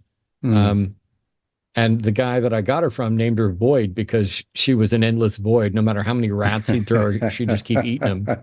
And I'm like, yeah, you're not supposed to do that. You know, in the wild, they don't just live in a pit with rats being thrown at them all day. They move around a lot more. You know, you got to be healthy. But, all right. Hey, we've got a theist. So here we go. Marcos from New Zealand is calling, pronouns are he, him. And he says, precognition in a manuscript could prove God. Hey, Marcos, how are you? Hi, I'm fine. Thank you. Nice talk to you, Matt. It says you're calling from New Zealand. I got to visit New Zealand one time and absolutely loved it. So you guys have a very relaxed relationship with time. Like nobody's in a hurry there that I saw. Nice. Yeah, everybody's pretty relaxed here. We've got a beautiful view and we've got a beautiful beaches, and it's nice. Yeah, I had fun. I went to Paraha, the black sand beach, and I went to Waitomo glowworm caves and Hobbiton, of course, while I was there. But so you're saying, or maybe you're wondering if precognition in a manuscript could prove God. How would you demonstrate precognition in a manuscript, and then why would it prove a God? Yes, okay. So it's going to require a little bit of context to explain it. Do you know the American prophet, you don't Casey? believe in prophets, but the acclaimed prophet Ellen White? I don't. The name sounds a little familiar, but I don't know for sure. Okay, so let me explain the context of this manuscript. On March of 1891, if I got it right, I don't remember the day exactly, she appeared after a meeting of the American magazine editors, the American Sentinel magazine, and she said she saw 5 This is the founder before, of Seventh-day Adventist, right? Yeah, I'm doubting my religion, but I am still a Seventh-day Adventist. Okay. Okay. I knew the name was familiar. and she said she saw the meeting that they had the night before, and she claimed she saw it on November of the last year, 1890, and she said that she also had manuscripts that could prove it. And if you read the manuscripts leading up to that point in 1999, there is a manuscript 4 months before the meeting that she describes the intentions of the editors to dropping the Sabbath and the Seventh-day Adventist name from the magazine. 4 months before that meeting to discuss that occur. How else could she known if if God didn't show her? So your argument is, it appears that she got something right, and how else could she have known if it wasn't God? What makes you think it could possibly be God? Well, she said it was God. Second, I don't care. Cognition is not something that naturally happens. Does someone claiming that it's God mean that it's possible it was God? Oh, why? If there's something supernatural, why not? No. You haven't. So at no point have we demonstrated that it was supernatural or that anything supernatural is possible. And we're trying to list candidate explanations for how she could have gotten something right, assuming that she did. And I just did a video. I don't even know if it's live to the public yet, but it's about candidate explanations. You don't get to say something supernatural until you demonstrate that it's supernatural. And you don't get to claim that God is a candidate explanation until you demonstrate that God is possibly a candidate explanation. So what we have is Ellen White making a claim, and it seems perhaps, we would have to review a specific claim and all the evidence for it, that she's claiming she got information about a meeting 4 months before the meeting and that she has documented it. And we need a way to explain that. Why is God a candidate explanation? What other explanations there could be? Like, I'm sorry, that's literally a logical fallacy. You're exercising this logical fallacy of you can't think of any other explanation. I'm saying, why do you get to consider the one you're thinking of a possibility? For example, how did you rule out time travel? It seems awfully specific for a time traveler to have revealed this information to her. Like, no, not what purpose would it serve? Hold on, if you assume a God that cares about people, Marcos. What he's saying is not that a time traveler revealed it to her. How did you rule out that she herself did not travel into the future and then come back and write what she saw? How did you rule that out? Well, that seems awfully specific, doesn't it? Are you for real, Marcus? Because this is beyond silly. We've led you to the point of fallacies, and we've asked you how you ruled out time travel, and your answer seems to be it's too specific to be time travel. So when it's too specific, or time travel is too specific, I don't know what you're saying. Which is a time traveler not going to know? Like if I went back in time to 4 months ago, and I wrote down that on April 8th, we're going to get a call from Marcus in New Zealand talking about Ellen White and her predictions. And you called in, and before you said anything, I said, hey, 4 months ago, I wrote down this prediction. And it's because I'm a time traveler. You're going to say that's too specific. It's more likely God.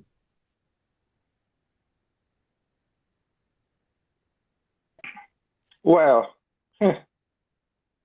what? If a person claims to be something, like if a person, I don't want you to get too much into the philosophy of a person claiming. No. I'd like you to answer my question instead of avoiding it, because I no longer think you're a serious person at all. I think you're a fraud.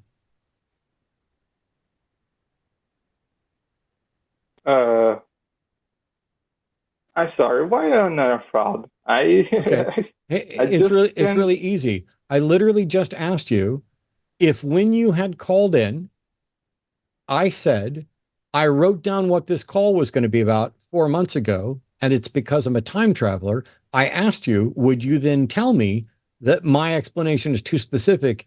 And instead of me being a time traveler, you think God told me. Well, uh, if you said you were a time traveler and you got evidence for it, then I would consider it as a valid explanation. I'm sorry. I'm sorry. You're only going to consider my explanation that I'm a time traveler if I have evidence for it, but you'll accept that it's a God when you don't have evidence for it. Why the double standard? I don't. I don't say there's evidence for it. Like I said, there's a manuscript waiting 4 months before. No, okay. I can't take you seriously anymore. I'm sorry. I'm wondering if he's having a hard time connecting the dots. Is Matt being right about what he says he got from 4 months in the future? Is that not evidence that he went to the future? If you've got evidence for it, like a manuscript that could be proven to be written. That's what his whole analogy was, or his whole example was. He went to the future, he came back, and when you called in, he told you, "Hey, I've got this manuscript that I wrote down because I just came back from the future, and I know what you called in about. You called in about Ellen White, and I so look here, I wrote it. Would that count as evidence for you?"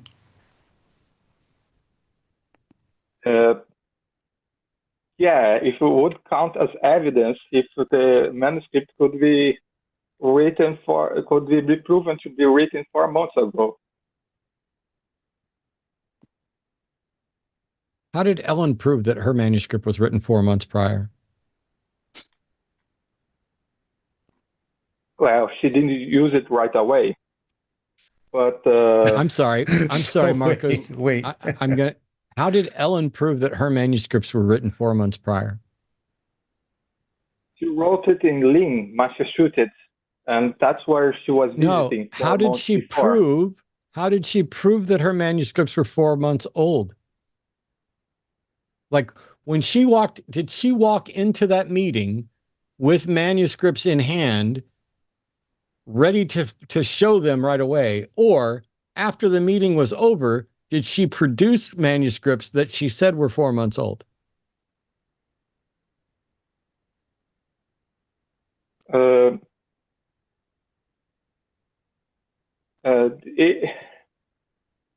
I'm sorry. Well, only one or two. I'm sorry, Marcus. I know this is really difficult for you because you're finding out that either I've busted you as a fraud or what you believe is being busted as a fraud. But if she did not show up to that meeting with the manuscript in hand, she's a con artist and a liar. And it's a common magic trick to only produce it after the fact. Because if I knew what was going to be said at a meeting and I wrote it down 4 months ago, and then I went to the meeting, I would bring that fucking manuscript with me. And the second they started talking, I would hold it up in the air where everybody could see it. And when they were done talking, I would hand the manuscript to one of the people and say, I've been holding this up in front of you the entire meeting. I wrote it 4 months ago. Read what it says. That's how you would demonstrate that, at least partially. There's still a way to fake that. As a magician, I have to admit that. But that's how you would do something honestly. To show up at that meeting without the manuscript that has the transcript of that meeting means you're a liar and a fraud. Yeah, I don't know if she brought the manuscript to the meeting. She showed up the day before after the meeting. She said she had a vision. It's just that she could have faked it, but nobody ever cares about it. Marcus, so you just admitted she could have faked it. When we list the candidate explanations, one is she faked it. Number two is what and why? Why do we consider anything other than that right now? Okay.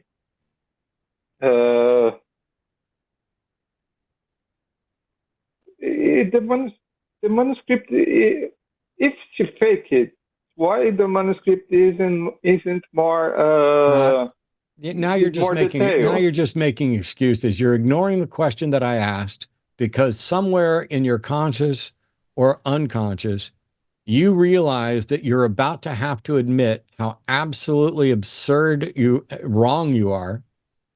And so instead, you're asking a different question so that your brain can deflect from the obvious. You admitted she might have faked it. What other possible explanation is there other than she faked it? She was very, very lucky. Okay. What other possible explanation was there? God told her. Why is that a possible explanation? She claims God told her, and she got. That does claiming something mean it's possible? No, but if you've got evidence for it. No. So no. Listen, Marcos, stop adding to it. This is incredibly defensive on your part. I asked you, what other possible explanation was there? You said God could have told her.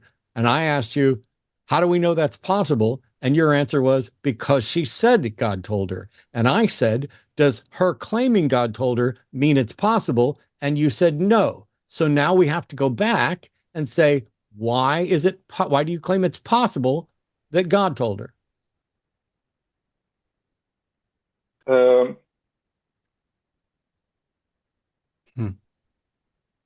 I would say it again. She got a manuscript that was written 4 months before. 4 months before. Marcos, I'm sorry that your brain is defending you from. I'm sorry that your brain is defending you from having to admit the obvious. But my question is, why do you get to say that a possible explanation is that God did it? Where is your evidence that it is possible that a God gave her this information?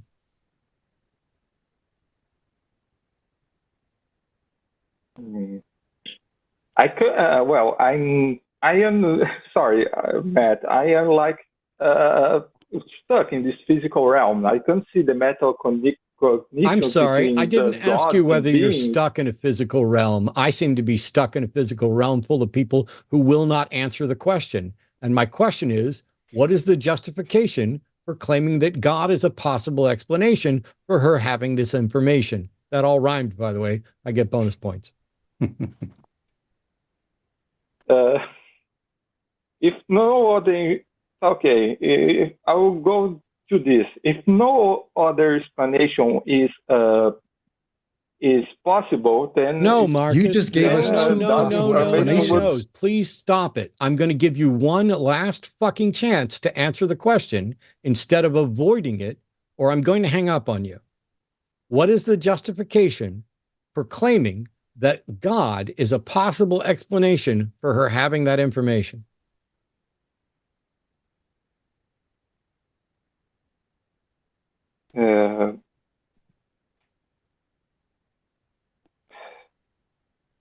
I don't know. Correct. If you don't know, then isn't it irrational and unwarranted for you to claim that it's so? It's just that. I'm sorry. My question, Marcos, that your brain is once again defending you from. If you don't know how it's justified that a God gave her this information, then you are irrational to assert without warrant that it's possible, correct? I wouldn't say it's without a warrant. I mean, Marcos, do you know what? When I asked you what the justification is, that's me saying, what is the warrant for considering this a candidate explanation? What is the justification? Justification is fucking warrant.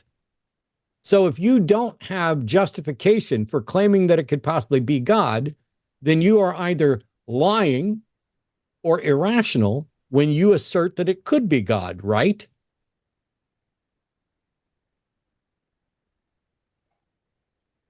like I said, it's the lack of other explanations that leads me to bring that information. That Marcos, plus you her just claims said I that it's was God. possible. Marcos, you just said it's possible that she could be faking it.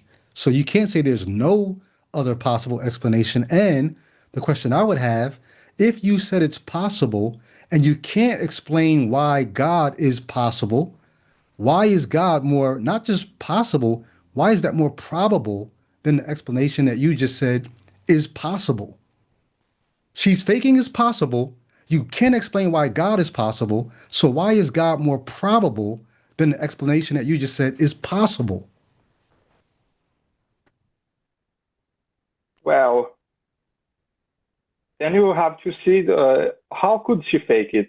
How could she fake I've already the explained. document? I've already explained how she could fake it, but I'm not going to teach you every magic trick because right now your brain is in completely irrational defense mode where you are so terrified of admitting that you don't have a good reason for thinking it's possible, God. You are trying to come up with every fallacious excuse you can to maintain some hope of that belief. Stop it. Just be rational. So what should I do with that information? Just You should assume stop. she faked You it should with stop no evidence for believing. it? You should stop believing that it's possible that a God gave her this information until you have a good reason to think it's possible that a God gave her that information.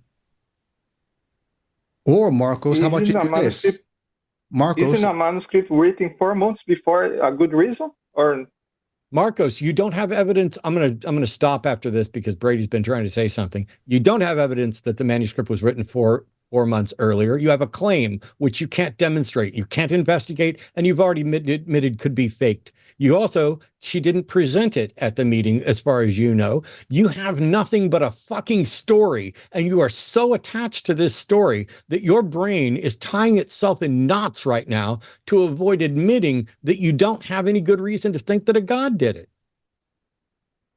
It's sad. Marcos, let me add this. Have you ever heard of the outsider test of faith? outsider test of faith? Yes. Have you ever heard of that before? Parts of it, I guess. Okay. So let me just say this.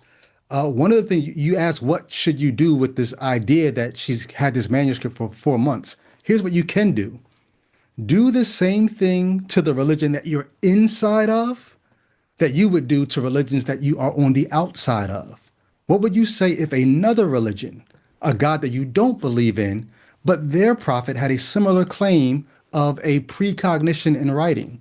What would you do to somebody who made this claim from a religion that you're not inside of? You're on the outside looking at it. Would you readily just assume, oh, then their God must be God? Or would you say there must be some naturalistic explanation for this claim they're making, or the claim is not true?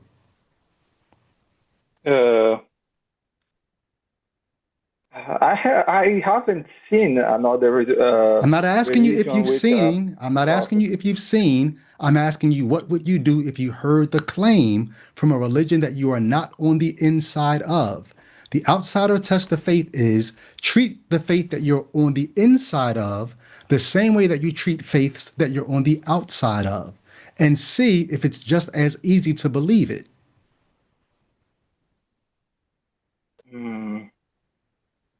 Well, I cannot do that right now because I am already inside my religion. And, I understand that. God. It's a thought experiment, Marcos. Your It's a thought brain- experiment. Your brain is incapable of processing a hypothetical, which is why you couldn't process the hypothetical of me claiming that I was a time traveler. Something has happened to you at some point in the defense of some absolute bullshit religions where you are now incapable of even considering a hypothetical. Do you have any imagination at all? I like to think I do. Okay. Imagine that I'm a time traveler. Can you do that? Yes. Okay. Now that you're imagining I'm a time traveler, imagine that I just showed up and presented you with a document describing this call explicitly. Would you believe that I'm a time traveler based on that? If you could demonstrate I was written before, if you could demonstrate I was written before, then yes. Okay. Why do you put criteria on my claim that you don't put on your claim with regard to Mary's claim? Ellen White. Or Ellen White, sorry. I already put criteria. She has a manuscript that's dated for 4 months before the meeting occurred. I can date my manuscript whatever I want, right? Yes, but not before you were born. Okay. We've now entered incredibly dishonest and or stupid time, Marcos, and I can't take anymore.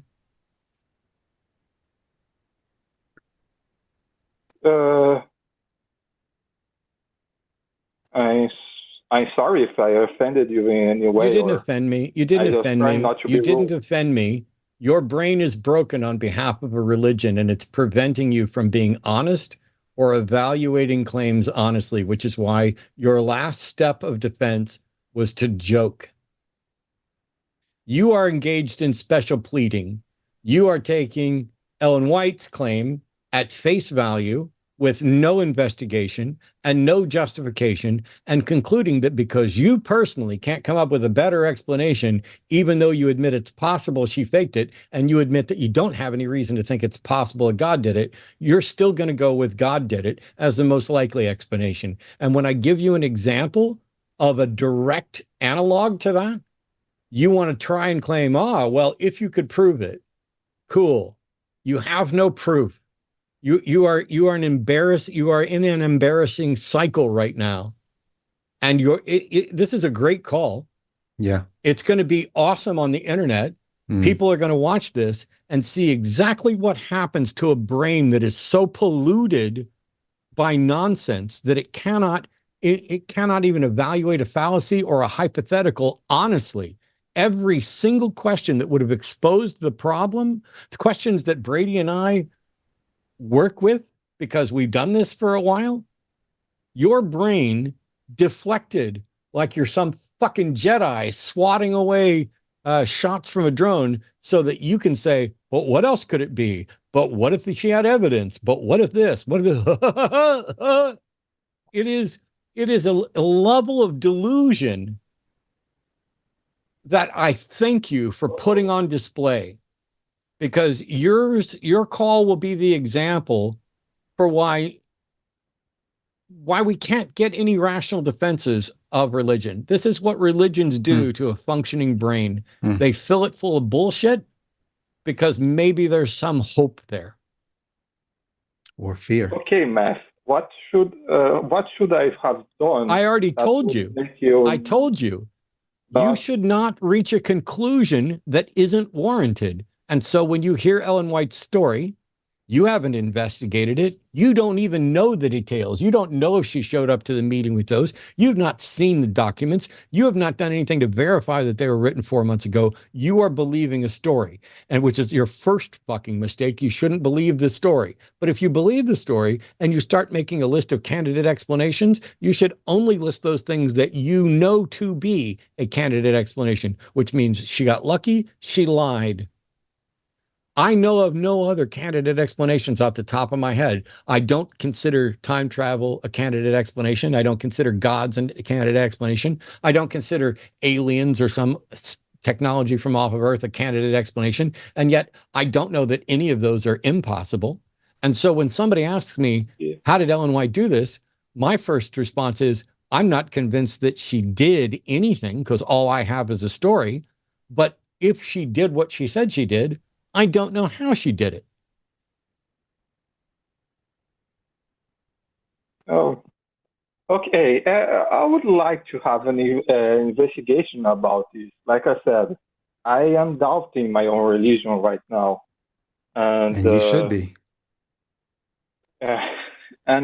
But this Hold on. story and this document that was written 4 months before, like I said, it's what is keeping me in the religion right now.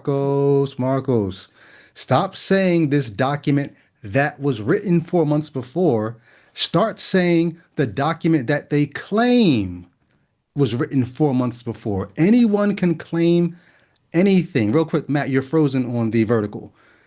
Marcos, give yourself permission. You asked Matt a minute ago, what can you do? Matter of fact, I second what Matt said in terms of how sad this is. But really, what's sad to me is you said, when I asked you the question, Marcos, you said, how can I look at it from the outside? I'm already on the inside. But here's the thing, Marcos, you can give yourself permission to step outside of it, to try to take as objective a view as you can. Grant yourself permission to stop saying the document that was written 4 months prior. Start saying the document that they claim was written 4 months prior, and realize that anyone can claim anything.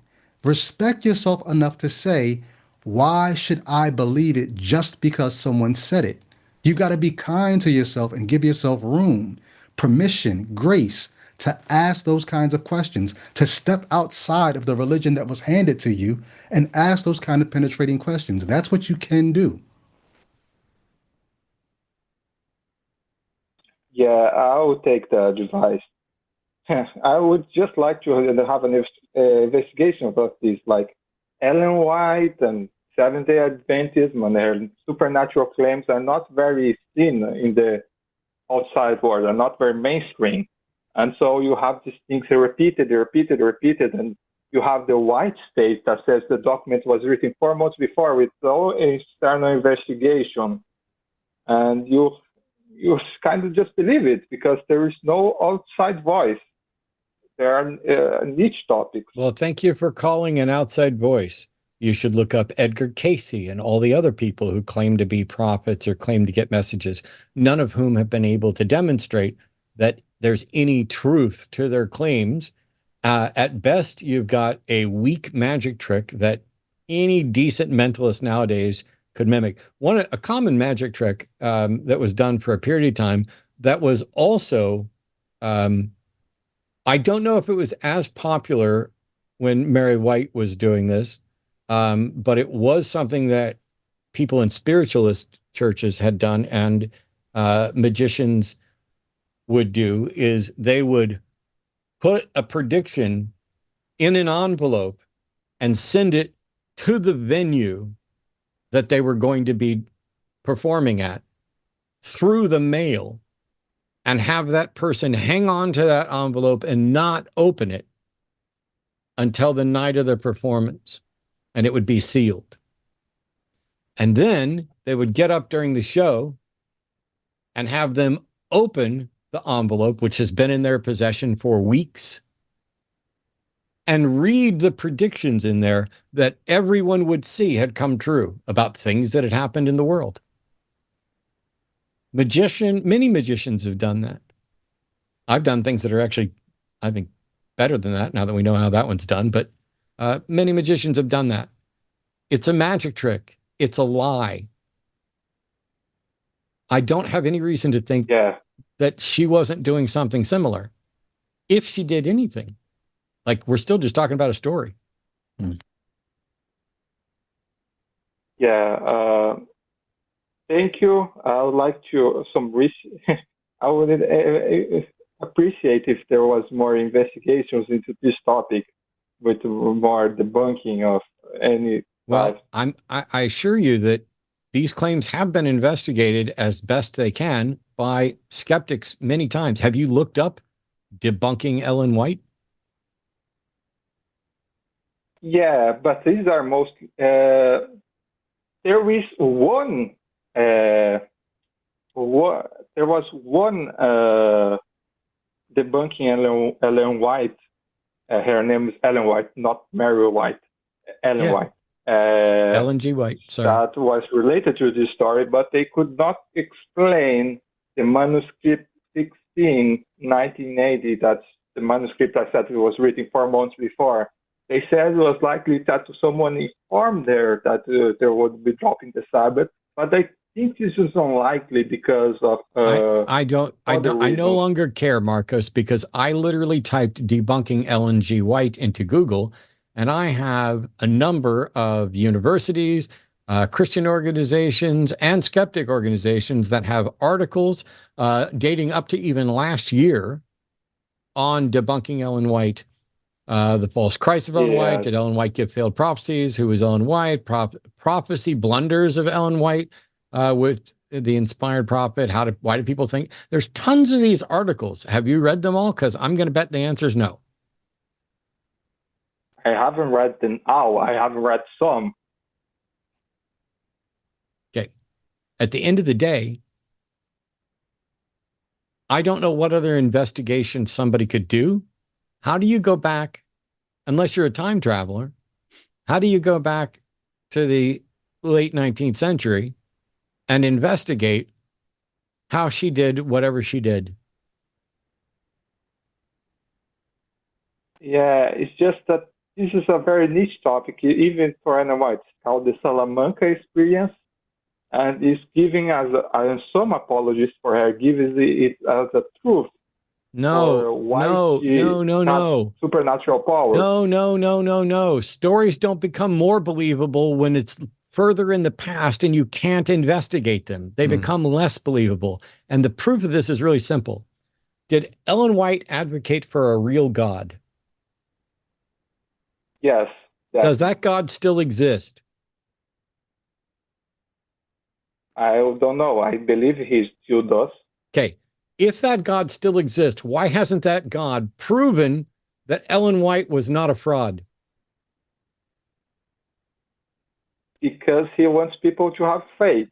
Then if he wants people to have faith, why did he reveal things to Ellen White in the first fucking place? Because he wanted to test her. And because the last people of the last days needed a prophet. That's what they tell me. Why would they need a prophet? Why would they need a prophet if the prophecies can't be verified and God needs you to exercise faith? They give her a bunch of prophecies that you need to have faith to believe, like the National Sunday Law, the persecution of the last days. Okay, we're going to stop now, Marcus, because you've got an embarrassing excuse for every bit of it. What you're believing doesn't make any sense. Either God needs people to know something, in which case he has an obligation to validate the information, or God needs people to exercise faith and not give information. But if your God is giving information to someone and putting them in a situation where they can never verify that God gave them that information, your God's fucking with people. Your God is pranking people. Yeah. Honestly, I am a bit of misotheist. Like, I believe in God, but I've seen what this God does sometimes, and honestly, it freaks me out a little bit. Cool. That's why I have you told God that? Have you told God that he's pissing you off? Yeah, What did God say? Very loud in my mind. If he could read it. I wish God didn't exist. I wish God didn't exist, man. Okay. I wish God didn't granted. exist. Yeah.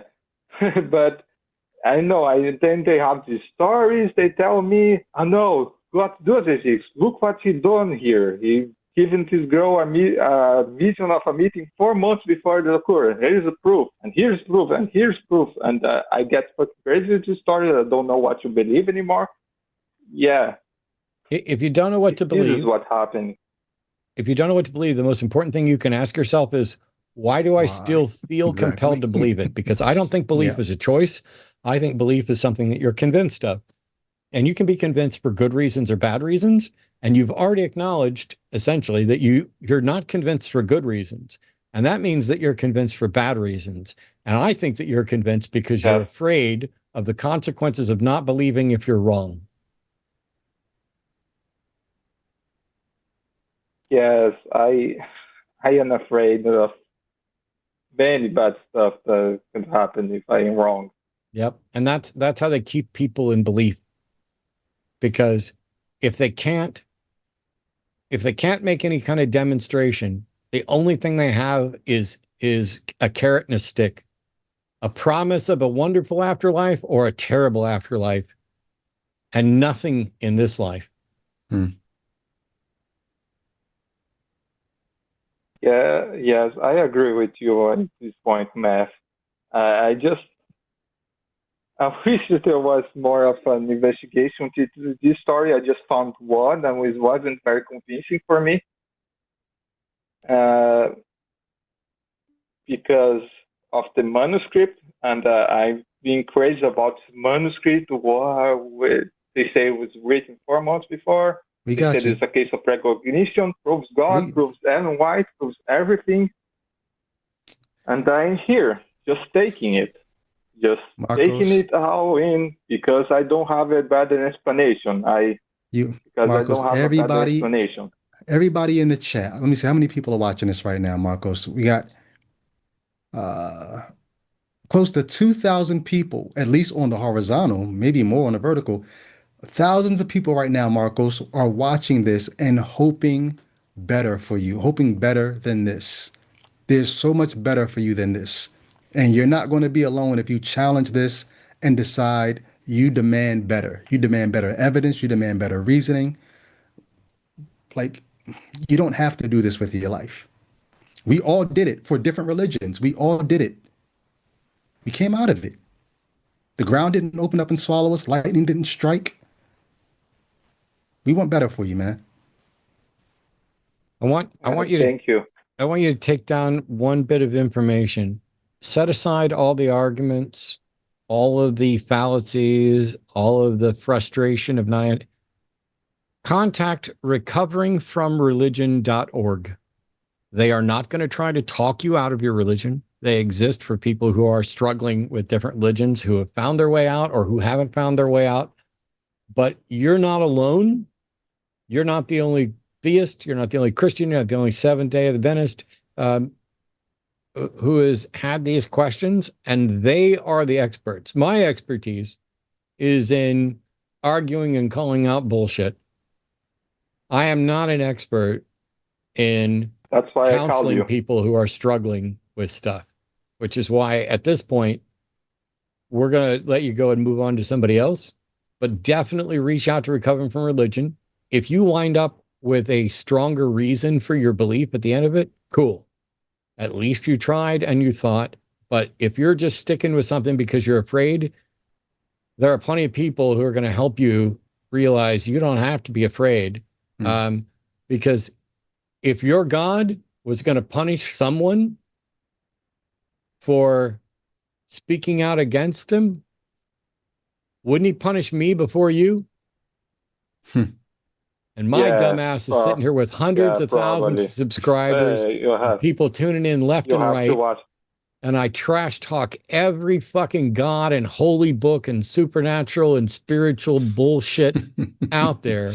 And yet I'm healthier than I've been in 30 years. I'm a little slower. But doesn't seem to be any God coming after me. That doesn't even seem to be interrupting my internet connection. It's more stable than ever.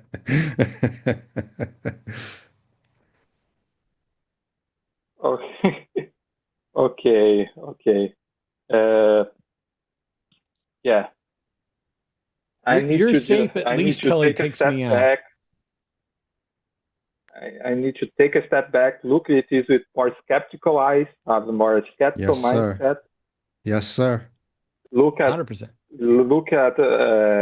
Look at it with what's the name of the magic trick you mentioned, Matt? So I can see it. So how people do it. Just you can look up headline prediction.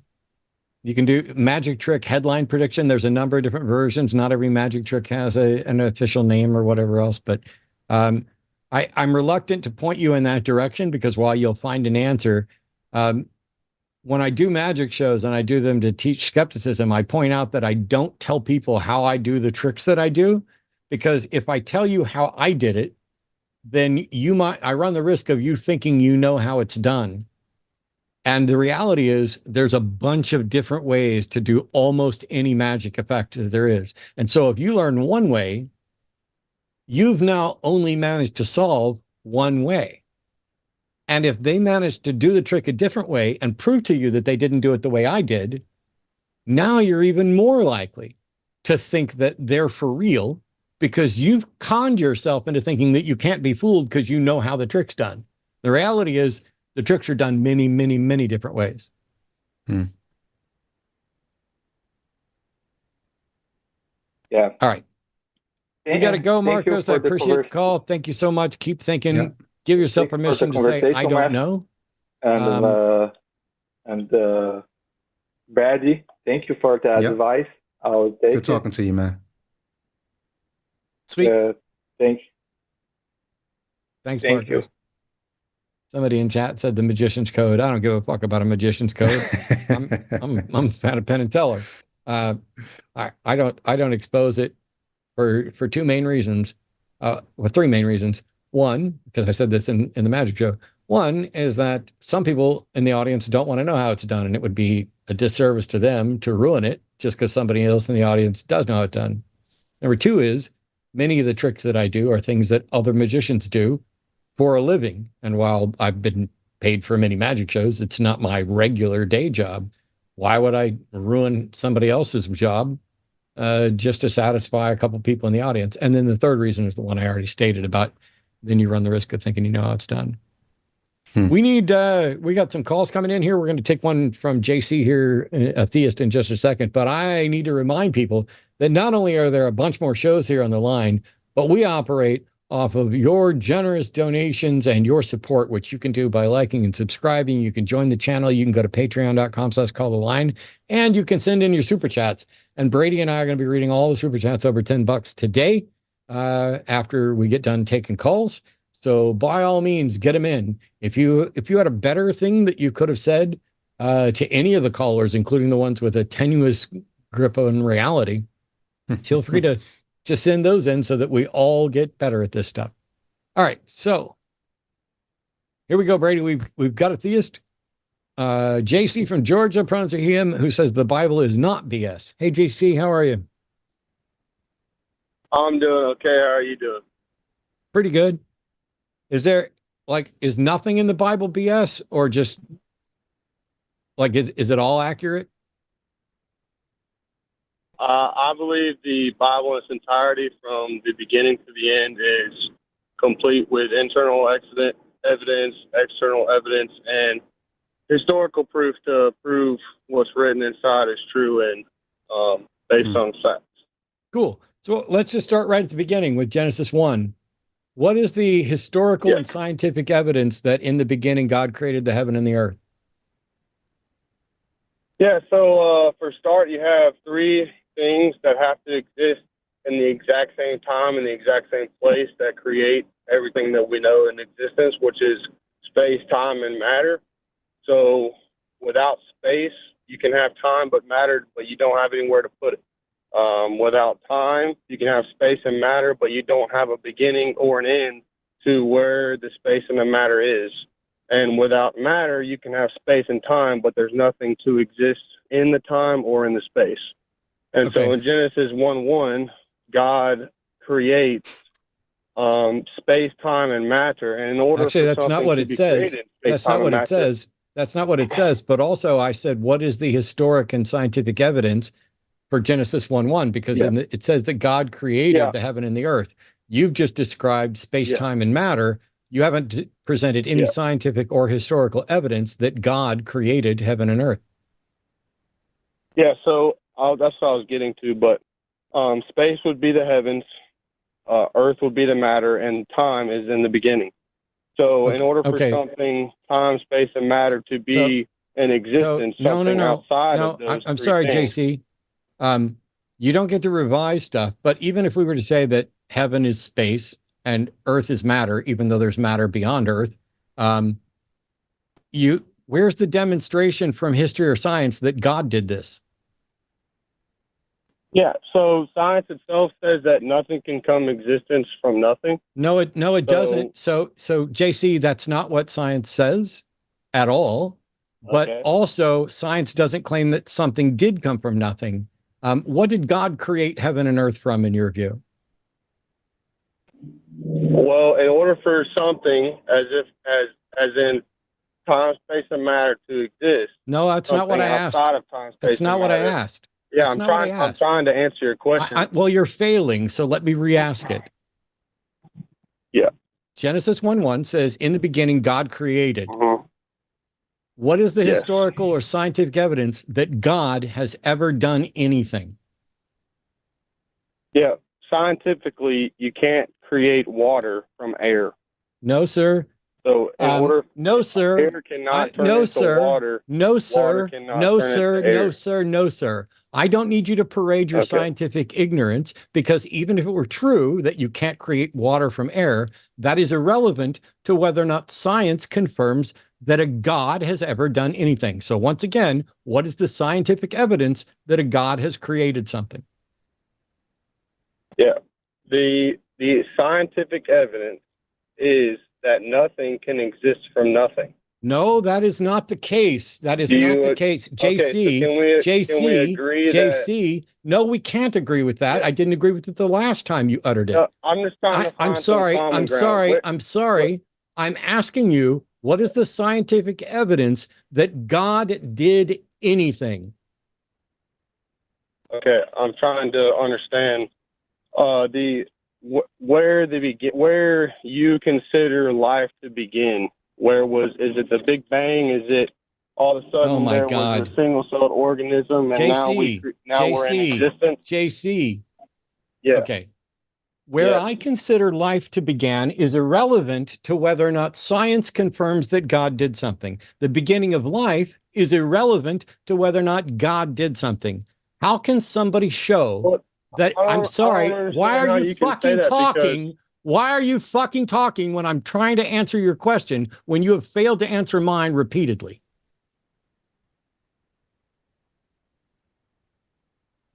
Let's try this again. Yeah. Genesis 1:1 says, "In the beginning, Mhm. God created heaven and earth." Where is the scientific Yes. evidence that heaven and earth were created by God? I don't need you to tell me what can't happen. I need you to tell, or what you think can't happen, because you're fucking wrong. I need you to explain what the scientific evidence is that God created heaven and earth. Well, science says that nothing can exist from nothing. No, it doesn't order say that. for No, something- no, JC, I'm going to mute you. I shit you not. Science doesn't say that. Science doesn't make proclamations of truth, and nobody's asserting that something came from nothing except for theists who are advocating that God created something from nothing. For the last fucking time, do not tell me what you ignorantly think science says about what can't happen. Science doesn't say anything about a God. There is no scientific study, survey, result, test, method, or anything that includes God. There is no scientific confirmation of anything supernatural. Never has been. It is beyond the realm of science. You are monumentally wrong about what science can even do. I'm trying to get you to tell me how you think science confirms a God. And all you're doing is saying, well, it says nothing can come from nothing, which isn't what science says, which doesn't prove that it was done by a God. It doesn't prove that it was done at all. So for the last time, please present a scientific, peer-reviewed study that confirms that God created heaven and earth. Are you still there? We're back. All right, can I answer your question? I doubt it, but you can try. Okay. The evidence that God created everything would be, in more layman's terms, the Big Bang.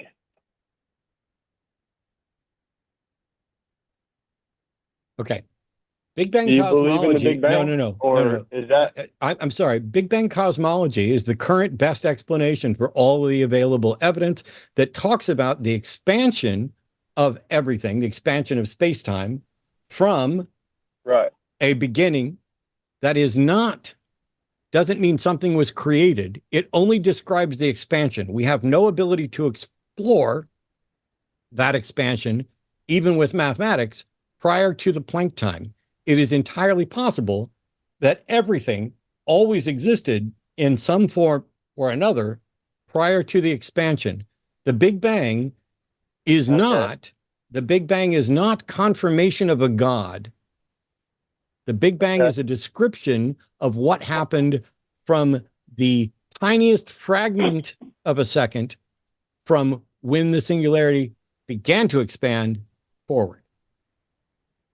Yeah. So the Big Bang, exactly what you said, a measurement of when everything moved into something, and it had to have been greater than what it was in the previous time. And it expanded. All Earth, all galaxies, all creation on Earth and outside of Earth, all expanded within a fragment of a second, which is what you just said. No. And in Genesis No. The universe. Stop talking. The universe has been expanding for 13.7 billion years. The Earth was not around there at that time. Life wasn't around at that time. You don't even have the basics of the Big Bang right, but nothing about the Big Bang confirms that a God did something. Where's your scientific confirmation that a God did something?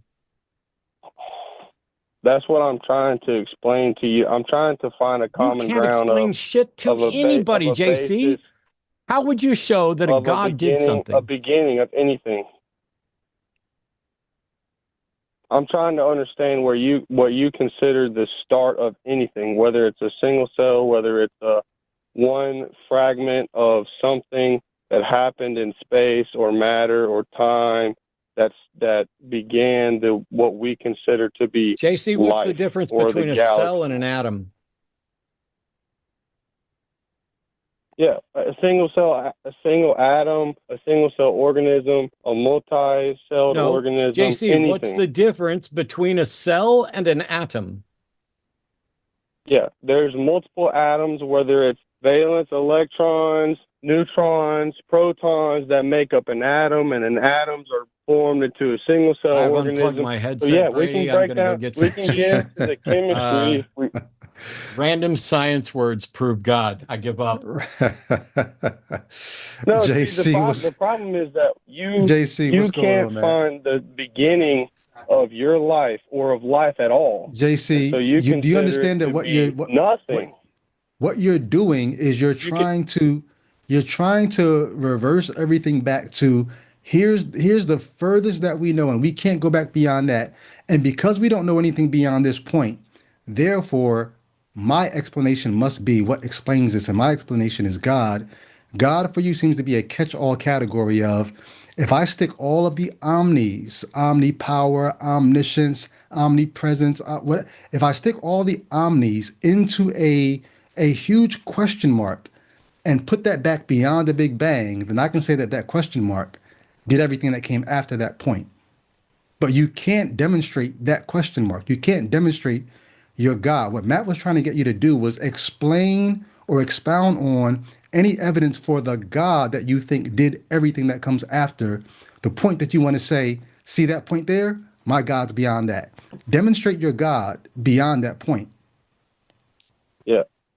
Yeah. Well, if I'm proving God, that's different than proving creation. But I can prove that the God of the Bible, the God of Abraham, Isaac, and Jacob, the God and the Father of Jesus Christ, based on historical documents, historical evidence, outside manuscripts. What historical evidence do you have? What historical evidence do you have that the God of the Bible is responsible for the creation that you're pinning on it, other than a claim? Yeah. Hold on, JC. Other than a claim written by a claim by you know not who. You don't know who wrote the claim, but you like the claim. What is the evidence that the God you're trying to pin this creation on, A, exists, and then is responsible for this creation? Yeah. All right. So the evidence that the claim that I'm making that God, this person, created everything, and it's written in the Bible, and so I have to prove that claim, right? So the Bible itself, as a manuscript, was written by 40 different authors over a time span of 2,000 years, and it through and through, from Genesis to Revelation, it has zero contradictions. And it depends on what contradictions you want to go into. Do you think that the Bible says anything? I'm trying to answer your point. I have to prove the Bible to be true. You're giving me talking points. You're giving me Christian talking points about how many different authors over how many years. You don't know how many authors contributed to the Bible. External historical evidence, and that's what I'm working to. So, in the first 5 books of the Bible is written by a man named Moses. JC. And so we have proof. JC. Yes. Yes. Who wrote the book of Exodus? Moses. Who wrote the book of Leviticus? Moses transcribed Moses. When did Moses die? Moses died about 1400 BC. Is the story of Moses' death recorded in the book of Exodus? It's in the book of Deuteronomy. Genesis, Exodus, the book of Deuteronomy. Leviticus, Numbers, Deuteronomy. I'm dusty on my Bible at this point. Who recorded Moses' death? Yeah. Joshua. So who wrote about Moses' death? Joshua.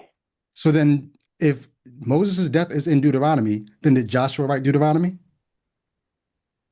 No, Moses wrote Deuteronomy before he died, and then Joshua wrote the last chapter of Moses to record his death, and then that's when Joshua chapter 1 picks up at the end of Deuteronomy, which I believe is 32. So Joshua and Moses wrote Deuteronomy? Yeah, predominantly Moses. I mean, he's given 95% of the book of Deuteronomy. Then Joshua wrote the latter half, which would be considered to be Joshua. But historically, they broke it up into Deuteronomy because there's a transition of what starts happening at the end of Deuteronomy and the first of Joshua to be considered into Joshua, but it's still considered the Bible. Okay. And so that the end of Deuteronomy is written by Joshua, but Moses wrote the most of Deuteronomy. Prove it. I'm sorry. Yeah, so I can prove it by Joshua. You can't prove it. Biblical scholars acknowledge that it's just tradition that we attribute those to Moses. We can't demonstrate that any Moses ever existed or ever wrote anything, or that we have any copy of what Moses wrote. I have a simple question for you. I have a simple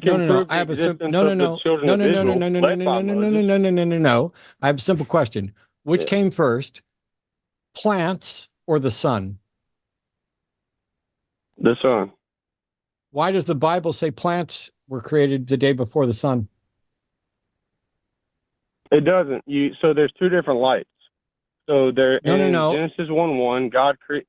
No. I'm giving you the answer. No, you're lying. So no. What chapter 11? That is a very chapter 11. Question. Sorry. Genesis chapter 1, verse 11. Mm-hmm. Let the earth bring forth grasses, the herb yielding seed, and the tree yielding fruit after its kind, whose seed is in itself upon the earth. And it was so. And the earth brought forth that. That was the evening and morning of the 3rd day, right? Yeah. Yep. What comes after that? He separated the light and the dark, and the light he called day, and the dark. No, that was before that. That was before that. He did that before that. What happened after that was he set lights in the firmament of the heaven to divide the day from the night and be signs for seasons. And those lights are the sun and the moon, right? Yeah. That was the date. And the next, that was the next day. So when I asked you if plants were created according to the Bible the day before the sun, I'm correct. And yet you and I both know that science knows that plants did not exist before the sun. Yeah. Well, this is why. I'm giving Can I give the explanation? No. According to I'm the sorry. Bible, can I The give you Bible says explanation? we're trying to get to why you lied. I asked you, according to the Bible, which came first, the sun or plants? And you said the sun, which is a lie. Well, Because the Bible, no, I'm still fucking talking, JC. It's a lie because the Bible says that plants came on day 3 and the sun and the moon came after that, doesn't it? Yeah. So when I asked you, which came first, why did you lie and then pretend that the Bible says something else? Okay. Can I answer? Yeah. Why did you lie? Okay. Well, it wasn't necessarily a lie, but if you want to consider it a lie, then what I'd have to do is first. Was I right about what the Bible said? Was I correct about what the Bible said? You are correct that the sun was made on day 4. Then why did you pretend that I wasn't correct? Okay. Can I answer? No. I'm asking you, why did you pretend like I wasn't fucking correct? I've been doing this for 20 years. Okay. I know the Bible backwards and forwards. I don't know it as well as Justin and some others friends of mine do. But when we talk about, you called in to say that you can prove Genesis through the Bible or through science. And in actuality, Genesis gets the order of events wrong for creation so that it does not match what science says. Okay, can I? You have 2 questions. Can I answer the first one? What was the first one? You asked me why. You asked me why did I lie, and if you were correct. Can I answer that? I thought you already did. Well, go ahead. No, you didn't let me. I misspoke, and it wasn't a lie. I wasn't trying to deceive you of the truth. Okay. So on day 4, God separated. He separated the light and the evening, and what you said created I don't the sun care and the what moon, the book says. I don't care what the book says. I don't care what the book. I don't need you to fucking explain, JC. And the book is wrong. Yeah. The order of events. It's not wrong because there was light. No. Was light, and in order for plants to grow, there had to be light. JC, stop. Listen. The order of events in Genesis goes beginning, and then a primitive earth in darkness, right? Yep. Did the earth exist before the sun, yes or no? Before the planet sun, Did the earth exist before the sun, yes or fucking no? Before the planet sun, yes. Did the earth exist before the sun, yes or fucking no? You're not going to get to say another fucking word until I get a yes or no. Before the planet sun, did the earth? I swear to the God you're trying to lie for, we will not fucking move forward until you give me a yes or no. The Bible specifically says that the earth existed before the sun. So here's my question. Does the Bible claim that the earth existed before the sun, yes or no? Before the planet sun, yes. You motherfucker.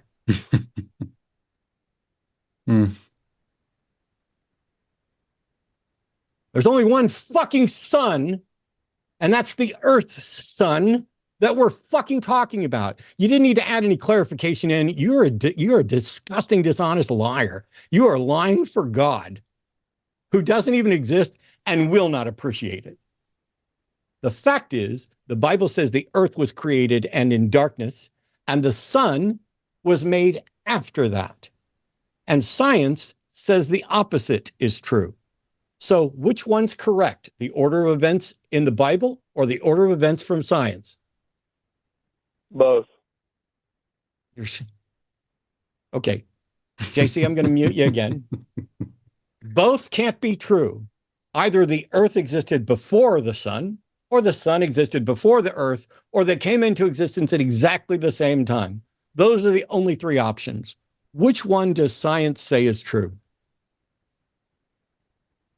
The problem is you're not considering where the light came from. JC, you're done. You are done saying anything except for what I fucking ask you, because I'm tired of your dishonesty. So let's try this again. Okay. There are 3 options: earth first, sun first, or simultaneous. Which one does science say is accurate?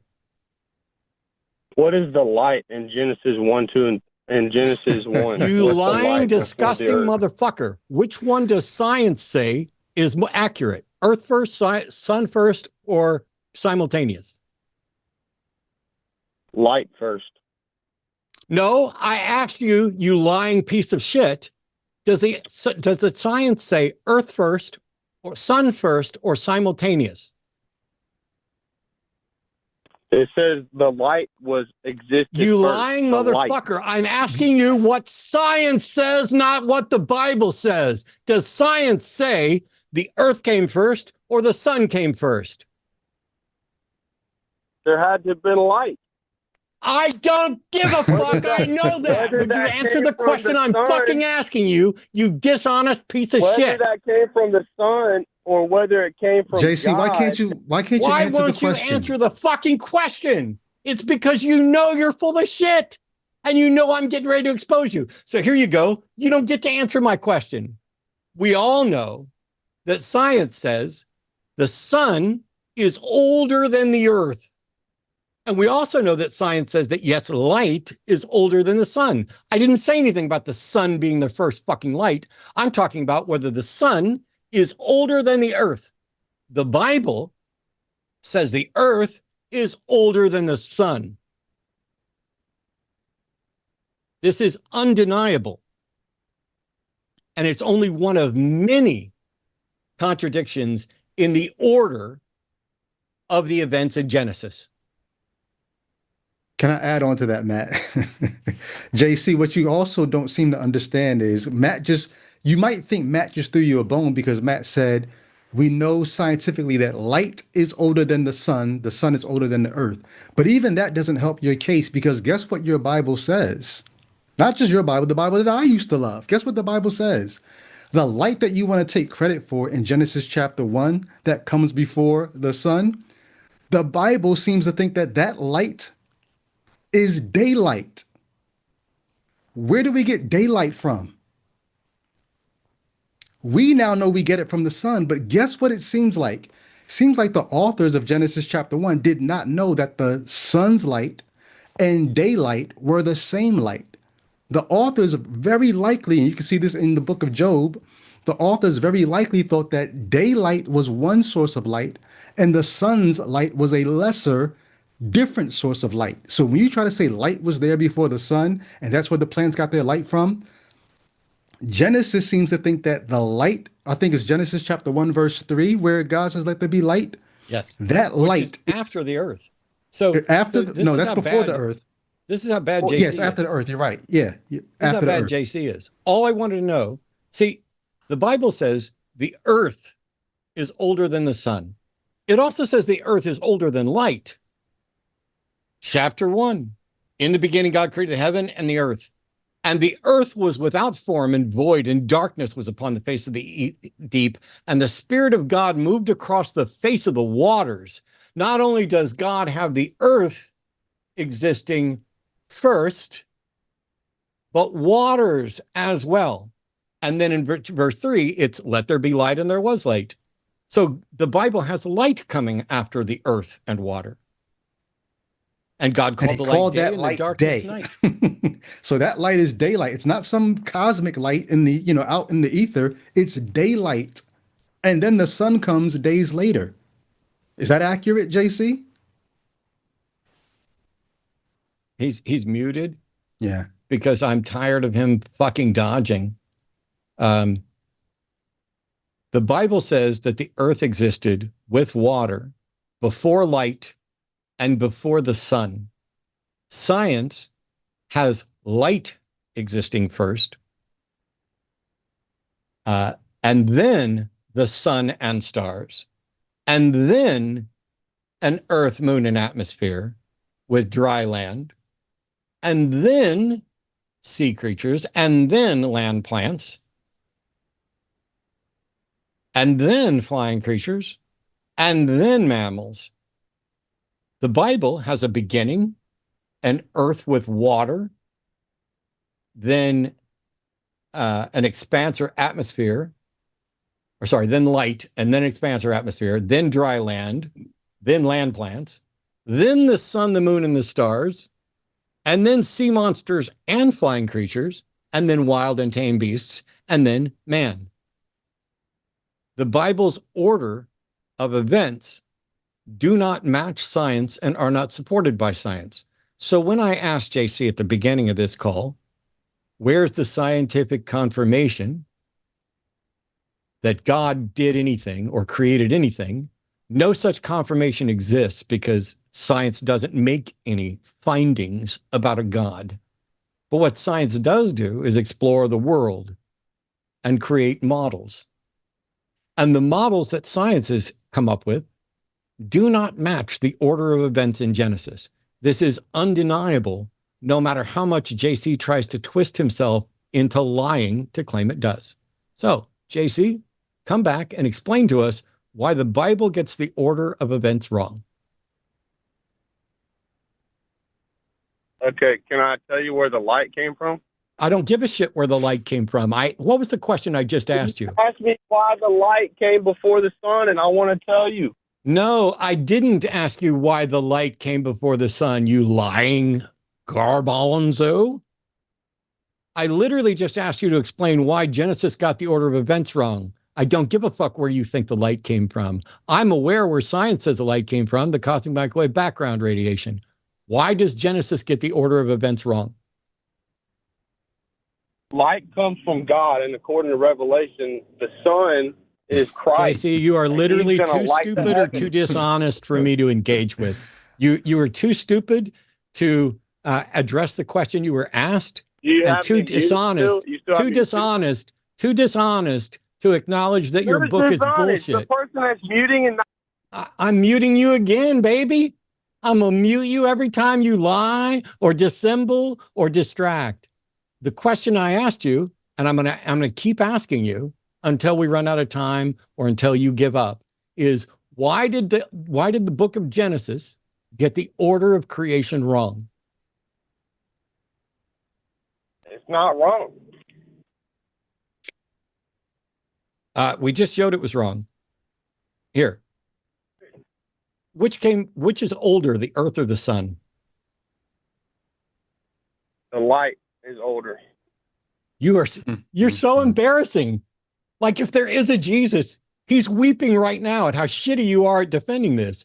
Which is older, the No, earth he's or the actually sun? weeping over your soul. Actually, he's weeping. No, I over don't your have a soul, because you dumbass. decided- I don't have a soul, and I neither do. do you. The question was, You have to deny for the question is, and I'm going to ask you again, like I said I was, I'm going to keep asking you because it's so much fun to get a clip of you embarrassing yourself over and over by refusing to answer a very straightforward and simple question because you know, like every fucking Christian Bible idolater knows, you, if you answer the question honestly, destroy your foundation. So here's the question again.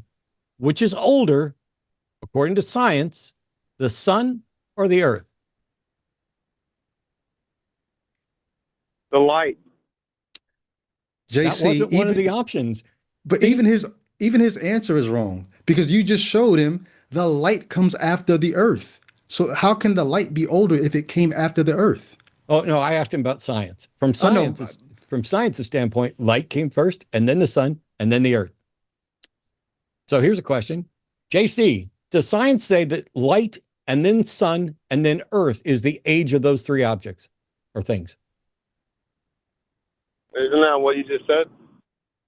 JC, does science claim that light is older than the sun, which is older than the earth? Light has to exist. I'm sorry, that's a cannot yes or say no. yes. I'm sorry, He that's a cannot yes or say no it. question. I'm sorry, that's a yes or no question. Does science say that light existed before the sun, which existed before the earth? Yes or no? Light has to exist. No, I didn't ask you to explain anything in science. You're too stupid and uninformed to explain anything for science. I asked you a yes or no question. Do you understand what a yes or no question is? Here, let's find out. JC, I don't do you live answer in yes or Georgia? no. Yes or no? I don't answer yes or no. I'm sorry. Okay. I don't listen to people who are too dishonest to answer a simple yes or no question because you the go. fact of the matter is That's you're a not yes or liar. no You question. know, no, I'm going to mute you. You don't get to say anything else. You know that science has light as older than the sun and the sun as older than the earth.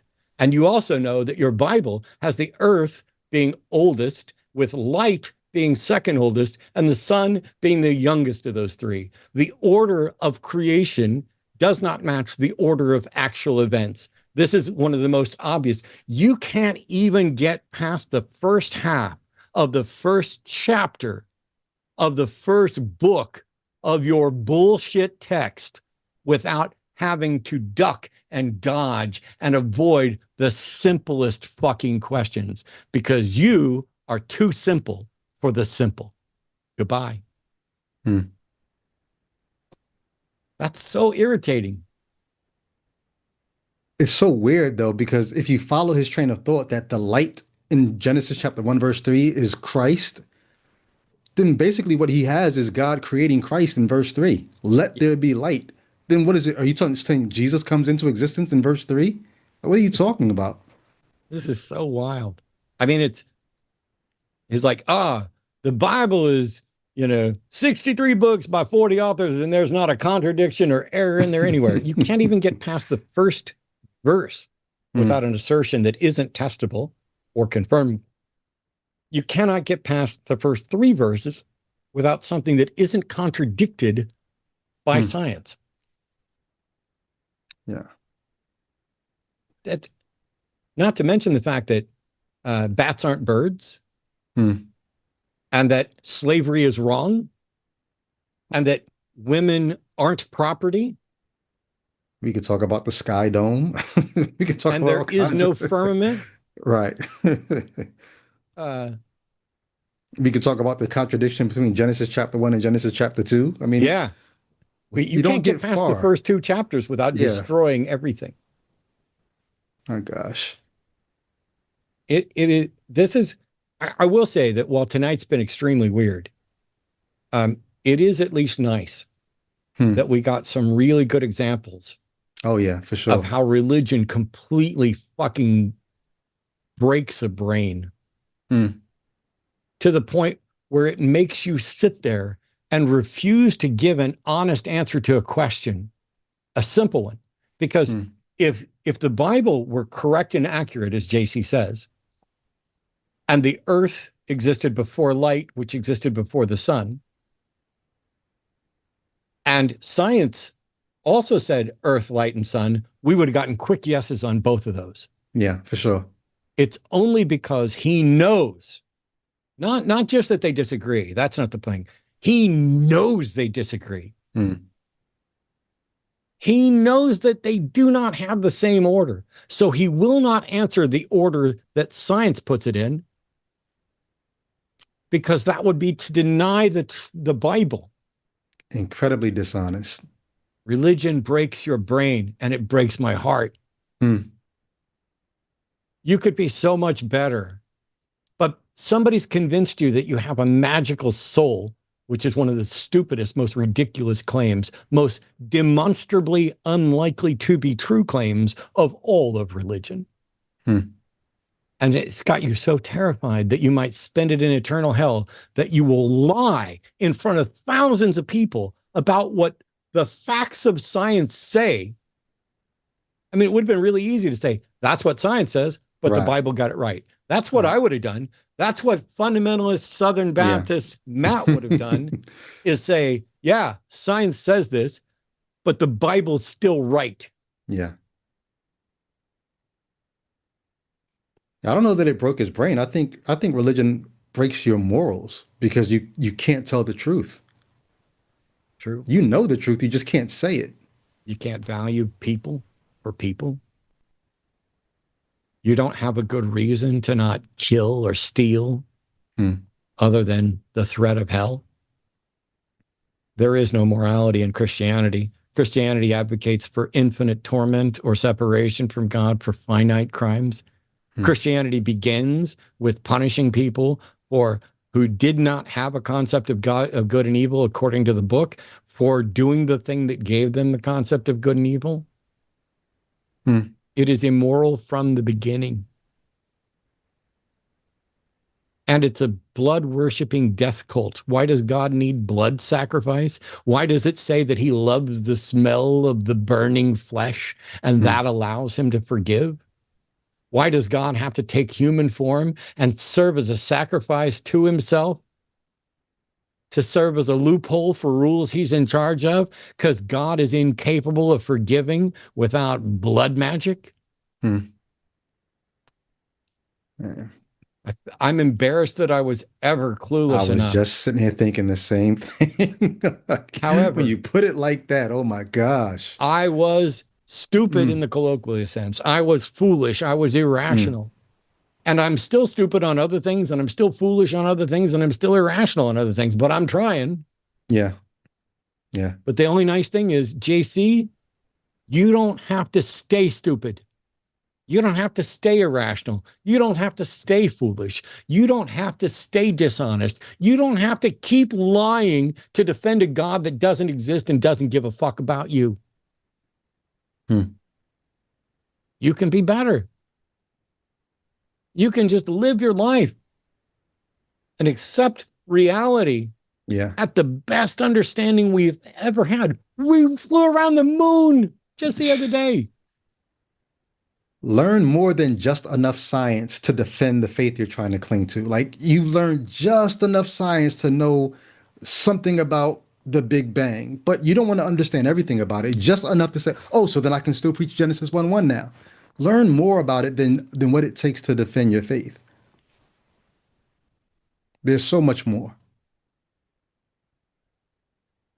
Mormons think the Garden of Eden is in Springfield, not Springfield, Missouri. It's in Missouri, just outside of Kansas City, where I grew up. It's wild. In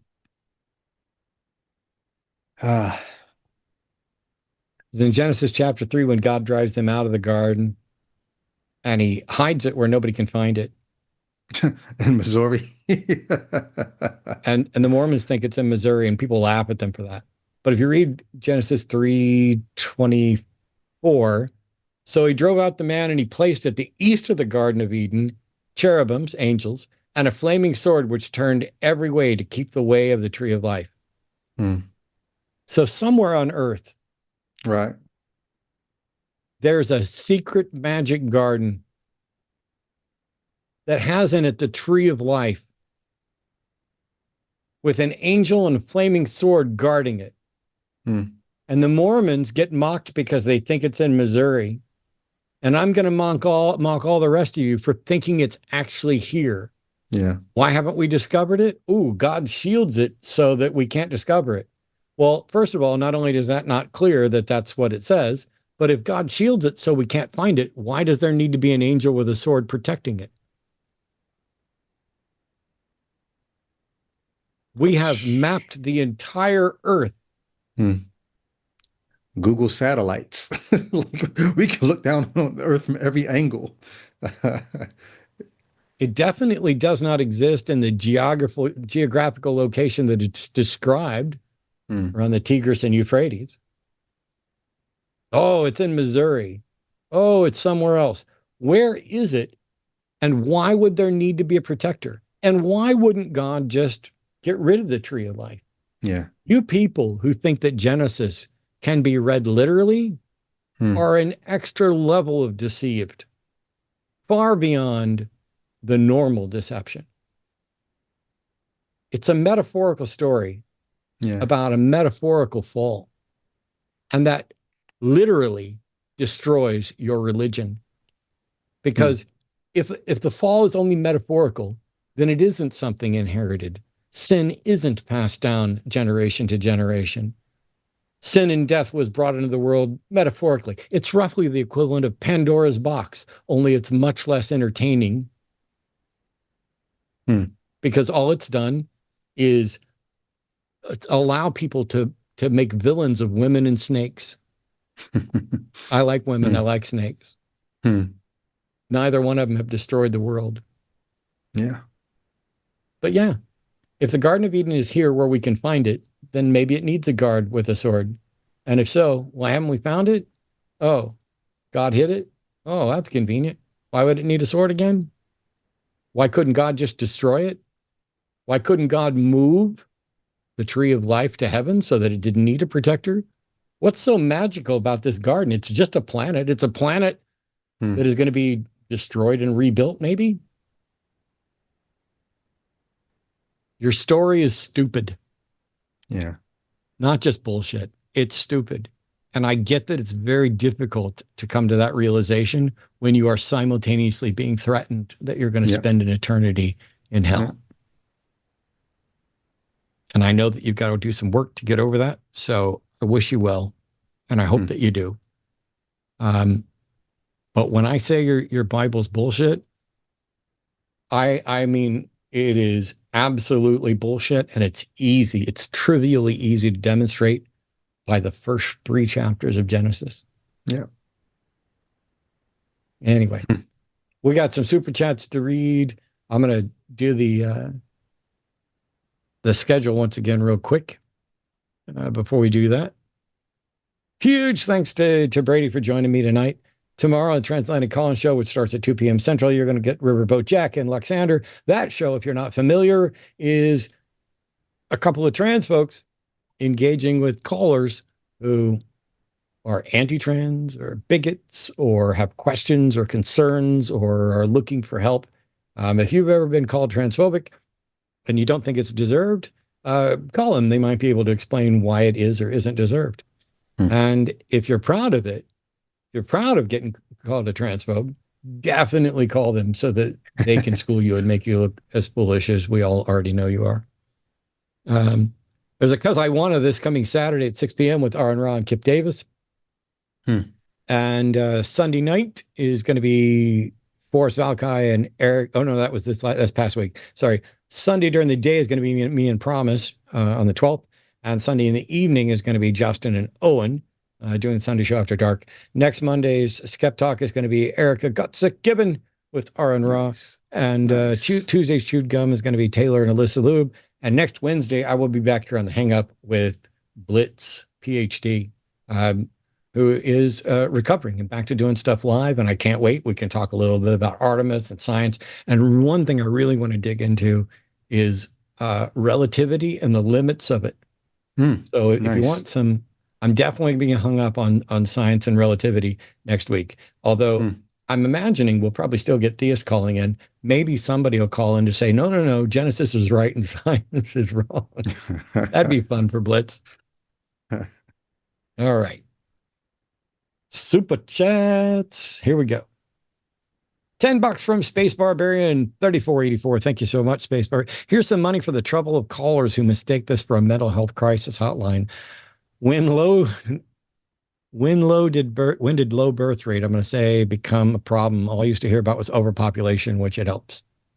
Yeah, and I don't know enough to know what the current status is, but I know it's changed and shifting. I think Arden knows way more about it than I do because she mentioned something to me, I think, within the last couple of weeks. About a call like that. I'll look into it more. Maybe I'll have a hang up on birth rate. I don't know anything about it globally. I just know like what you kind of said at the end of that call, where like 90% of the people who talk about birth rate are white supremacists who are talking about like preserving the nation or some weird shit like that. So it always sets a red flag in my head where I'm like, I don't trust this person. Maybe I'm typical for white guys because I can't have kids. Maybe that's the real problem. They're terrified that, we just have weak or dying sperm and not going to be able to reproduce.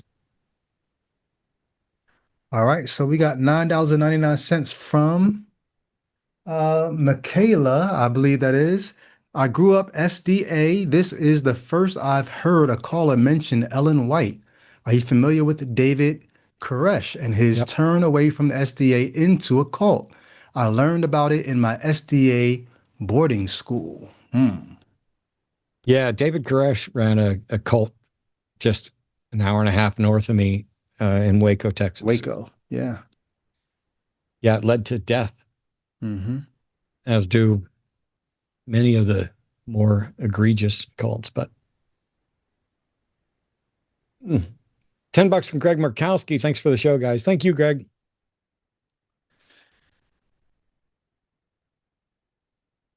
All right, 9.99 from Matthew.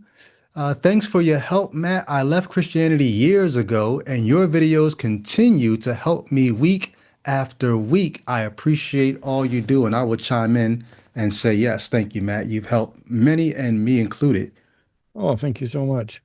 I worry on days like today when we get callers that are, you know, I've worked hard to try to figure out what questions to ask that might be enlightening, that Yeah. might make someone aware.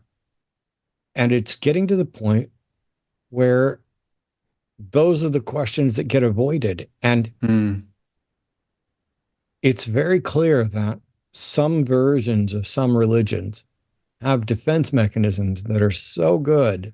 Yeah. The brain can spot exactly which questions it had better not like. Oh, I don't hear your question. I don't see your question. I'm not going to answer your question. Active avoidance. Yeah. Yeah. It is absolutely awful. But thank you, Matthew.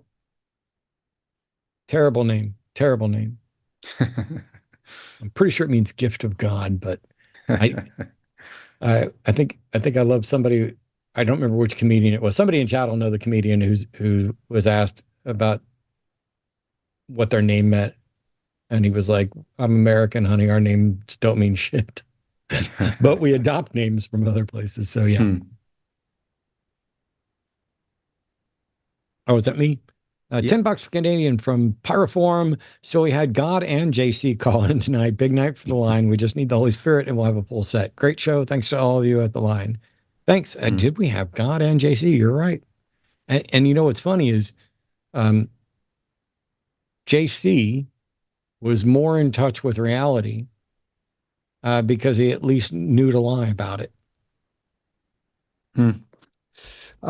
Michaela again, $9.99. Thank you. I grew up in SDA schooling from kindergarten to a boarding high school with required Bible class and church attendance. I didn't learn about Kellogg until a psych class in the University of Minnesota. I guess that's one of two. Is that what that was? Yeah, the second half. Okay. For $19.99. Back at it for the second half. John Harvey Kellogg, dedicated to eugenics, combined Adventist beliefs, and healthy diet, circumcision without anesthetic. Oh my gosh. To prevent masturbation. What kind of a hell is this?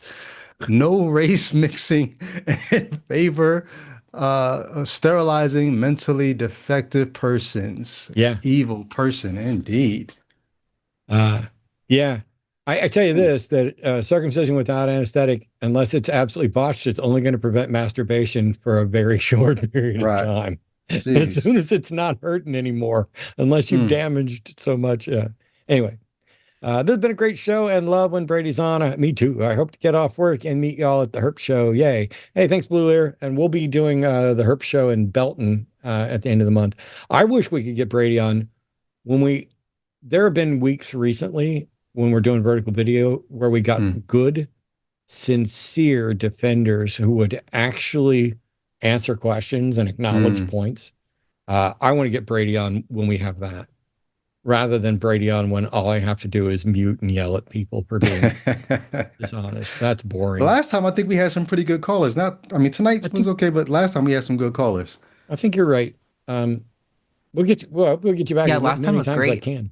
We had some of the best callers we had in a long time. Last time Brady was on. That's why they didn't call in today. They saw Brady and they were like, "Fuck that! I'm running away from him." So $10 from Is That Idle Bits? It looks like. Okay, hear me out. Okay. Maybe the Garden of Eden is in the ocean now. Sure, we've mapped the land, but the ocean is largely unmapped. The flood could have moved it. Sorry for giving them more ideas. Except that, we have mapped a good chunk of the ocean floor. There may be something that's missing. And obviously, I don't know how well we can probe like the depths of the Mariana Trench. Yeah. But if it's there, it doesn't need an angel guarding it with a sword, because we ain't getting to it. Unless they're worried like the giant sea monster will go down there and eat from the tree of life and live forever. Maybe the angel with this. That's it. It's at the bottom of the Mariana Trench, and the angel and the flaming sword. Ooh, sounds like a lightsaber. Is protecting it from the incredible sea monsters that might eat the tree, eat the fruit of the tree of life. Hilarious. That's nuts. On that note, huge thank you to everybody who showed up. Thank you to Brady for joining me. There's a lot of stuff going on. And I know we took some really wild calls tonight. And I know I was way, way, way more frustrated than normal, even after I said somebody wouldn't get to me, and they still got to me. I struggle, and still do, with there are very simple questions you can ask. And I think they're within the reach of almost anybody. I don't tend to get technical with jargon. I think that the questions that we're asking, it's the most interesting thing. Go back and, well, not y'all who were actually here and watched it live. Don't do this right away, but do it someday. Go back and watch every caller and what the question was and what they said. Exactly. I think I should start calls with some very simple things like, hey, caller, do you know how to answer a yes or no question? Yeah. Hey, caller, if I ask you, how do you tell who's the murderer out of 3 suspects? Do you think you could give an explanation for the types of things we might look for? Cool. Do you have an explanation for like how we would decide who is and isn't a suspect? So, for example, if the body was found, in my front yard, and it wasn't there 12 hours ago, Brady's not a suspect, right? Because Brady hasn't been anywhere near my yard in the last 12 hours. I presume. I don't think you've been near my yard. Right. But asking questions like that and using them to reflect back on things. Hang on. When we asked you this question about the body, you were able to give a simple answer. When we asked you this question about, Ellen White, her prediction, you weren't. When we asked you this question about, hey, does science say that light existed before the sun? Yes. Sweet. Does the Bible say light existed before the sun? Yes. Awesome. Science and the Bible agree. Cool. Does science say that light and the sun existed before the earth? Yes. Does the Bible say that light and sun existed before the earth? No. Those are the honest answers. Yeah. But when you do that, you're put in a position where you're going to have to find a way to reconcile that apparent contradiction, especially when you stupidly start by saying there are no contradictions. There may not be a contradiction between those couple of verses, but there's definitely a contradiction between this order of events and the ones that science confirms. And it could be the case that science is wrong and the Bible got it right. And then we have to have a conversation about how do you know which one's right? Because I accept that science is right because it is pointing to empirical evidence that is independently verifiable. And the Bible is a story that doesn't have evidence to support its creation narrative. And fundamentally, you already knew that before you called in. So you made the worst claims you possibly could. Instead, there are other Christians that would say, look, the Genesis account is some ancient people's best attempt at describing what happened. They didn't get the order right. They weren't operating off evidence. Right. Their focus was on the fall. Their focus was on how sin and death entered the world, how humans with their free will broke God's creation, why we are all guilty and fallen short of the glory of God, why Christ was sent down so that we can be redeemed. I don't understand how, as an atheist, I can still be a better Christian than the Christians who call in. Because I can tell you what the Bible says. Yeah. You don't have anything to hide. That's why. But I you know should do the that. story. I would love to see that. I would love to see like that intro just to set the stage. Can you do this? Can you be on this call? And then It's have it wild. documented. The world just watched you do it at the intro. Now do that throughout the call. And when you don't do it, we'll know that you're being dishonest. What he said. Pointed the wrong way. We'll see you next time, everybody. Thank you so much. You can go to patreon.com/call the line. You can go to linemerch.com and buy stuff. You can like and subscribe. You can click join, or you can leave a whole bunch of thumbs down because I'm just absolutely terrible. But don't you dare do that to Brady. Brady's contact information should be down below here as well. You will definitely be seeing him back as soon as possible almost. But, oh yeah, and ICE is a terrorist organization funded by your tax dollars if you're an American citizen. If you live outside the United States, your tax dollars actually aren't funding ICE. Yes.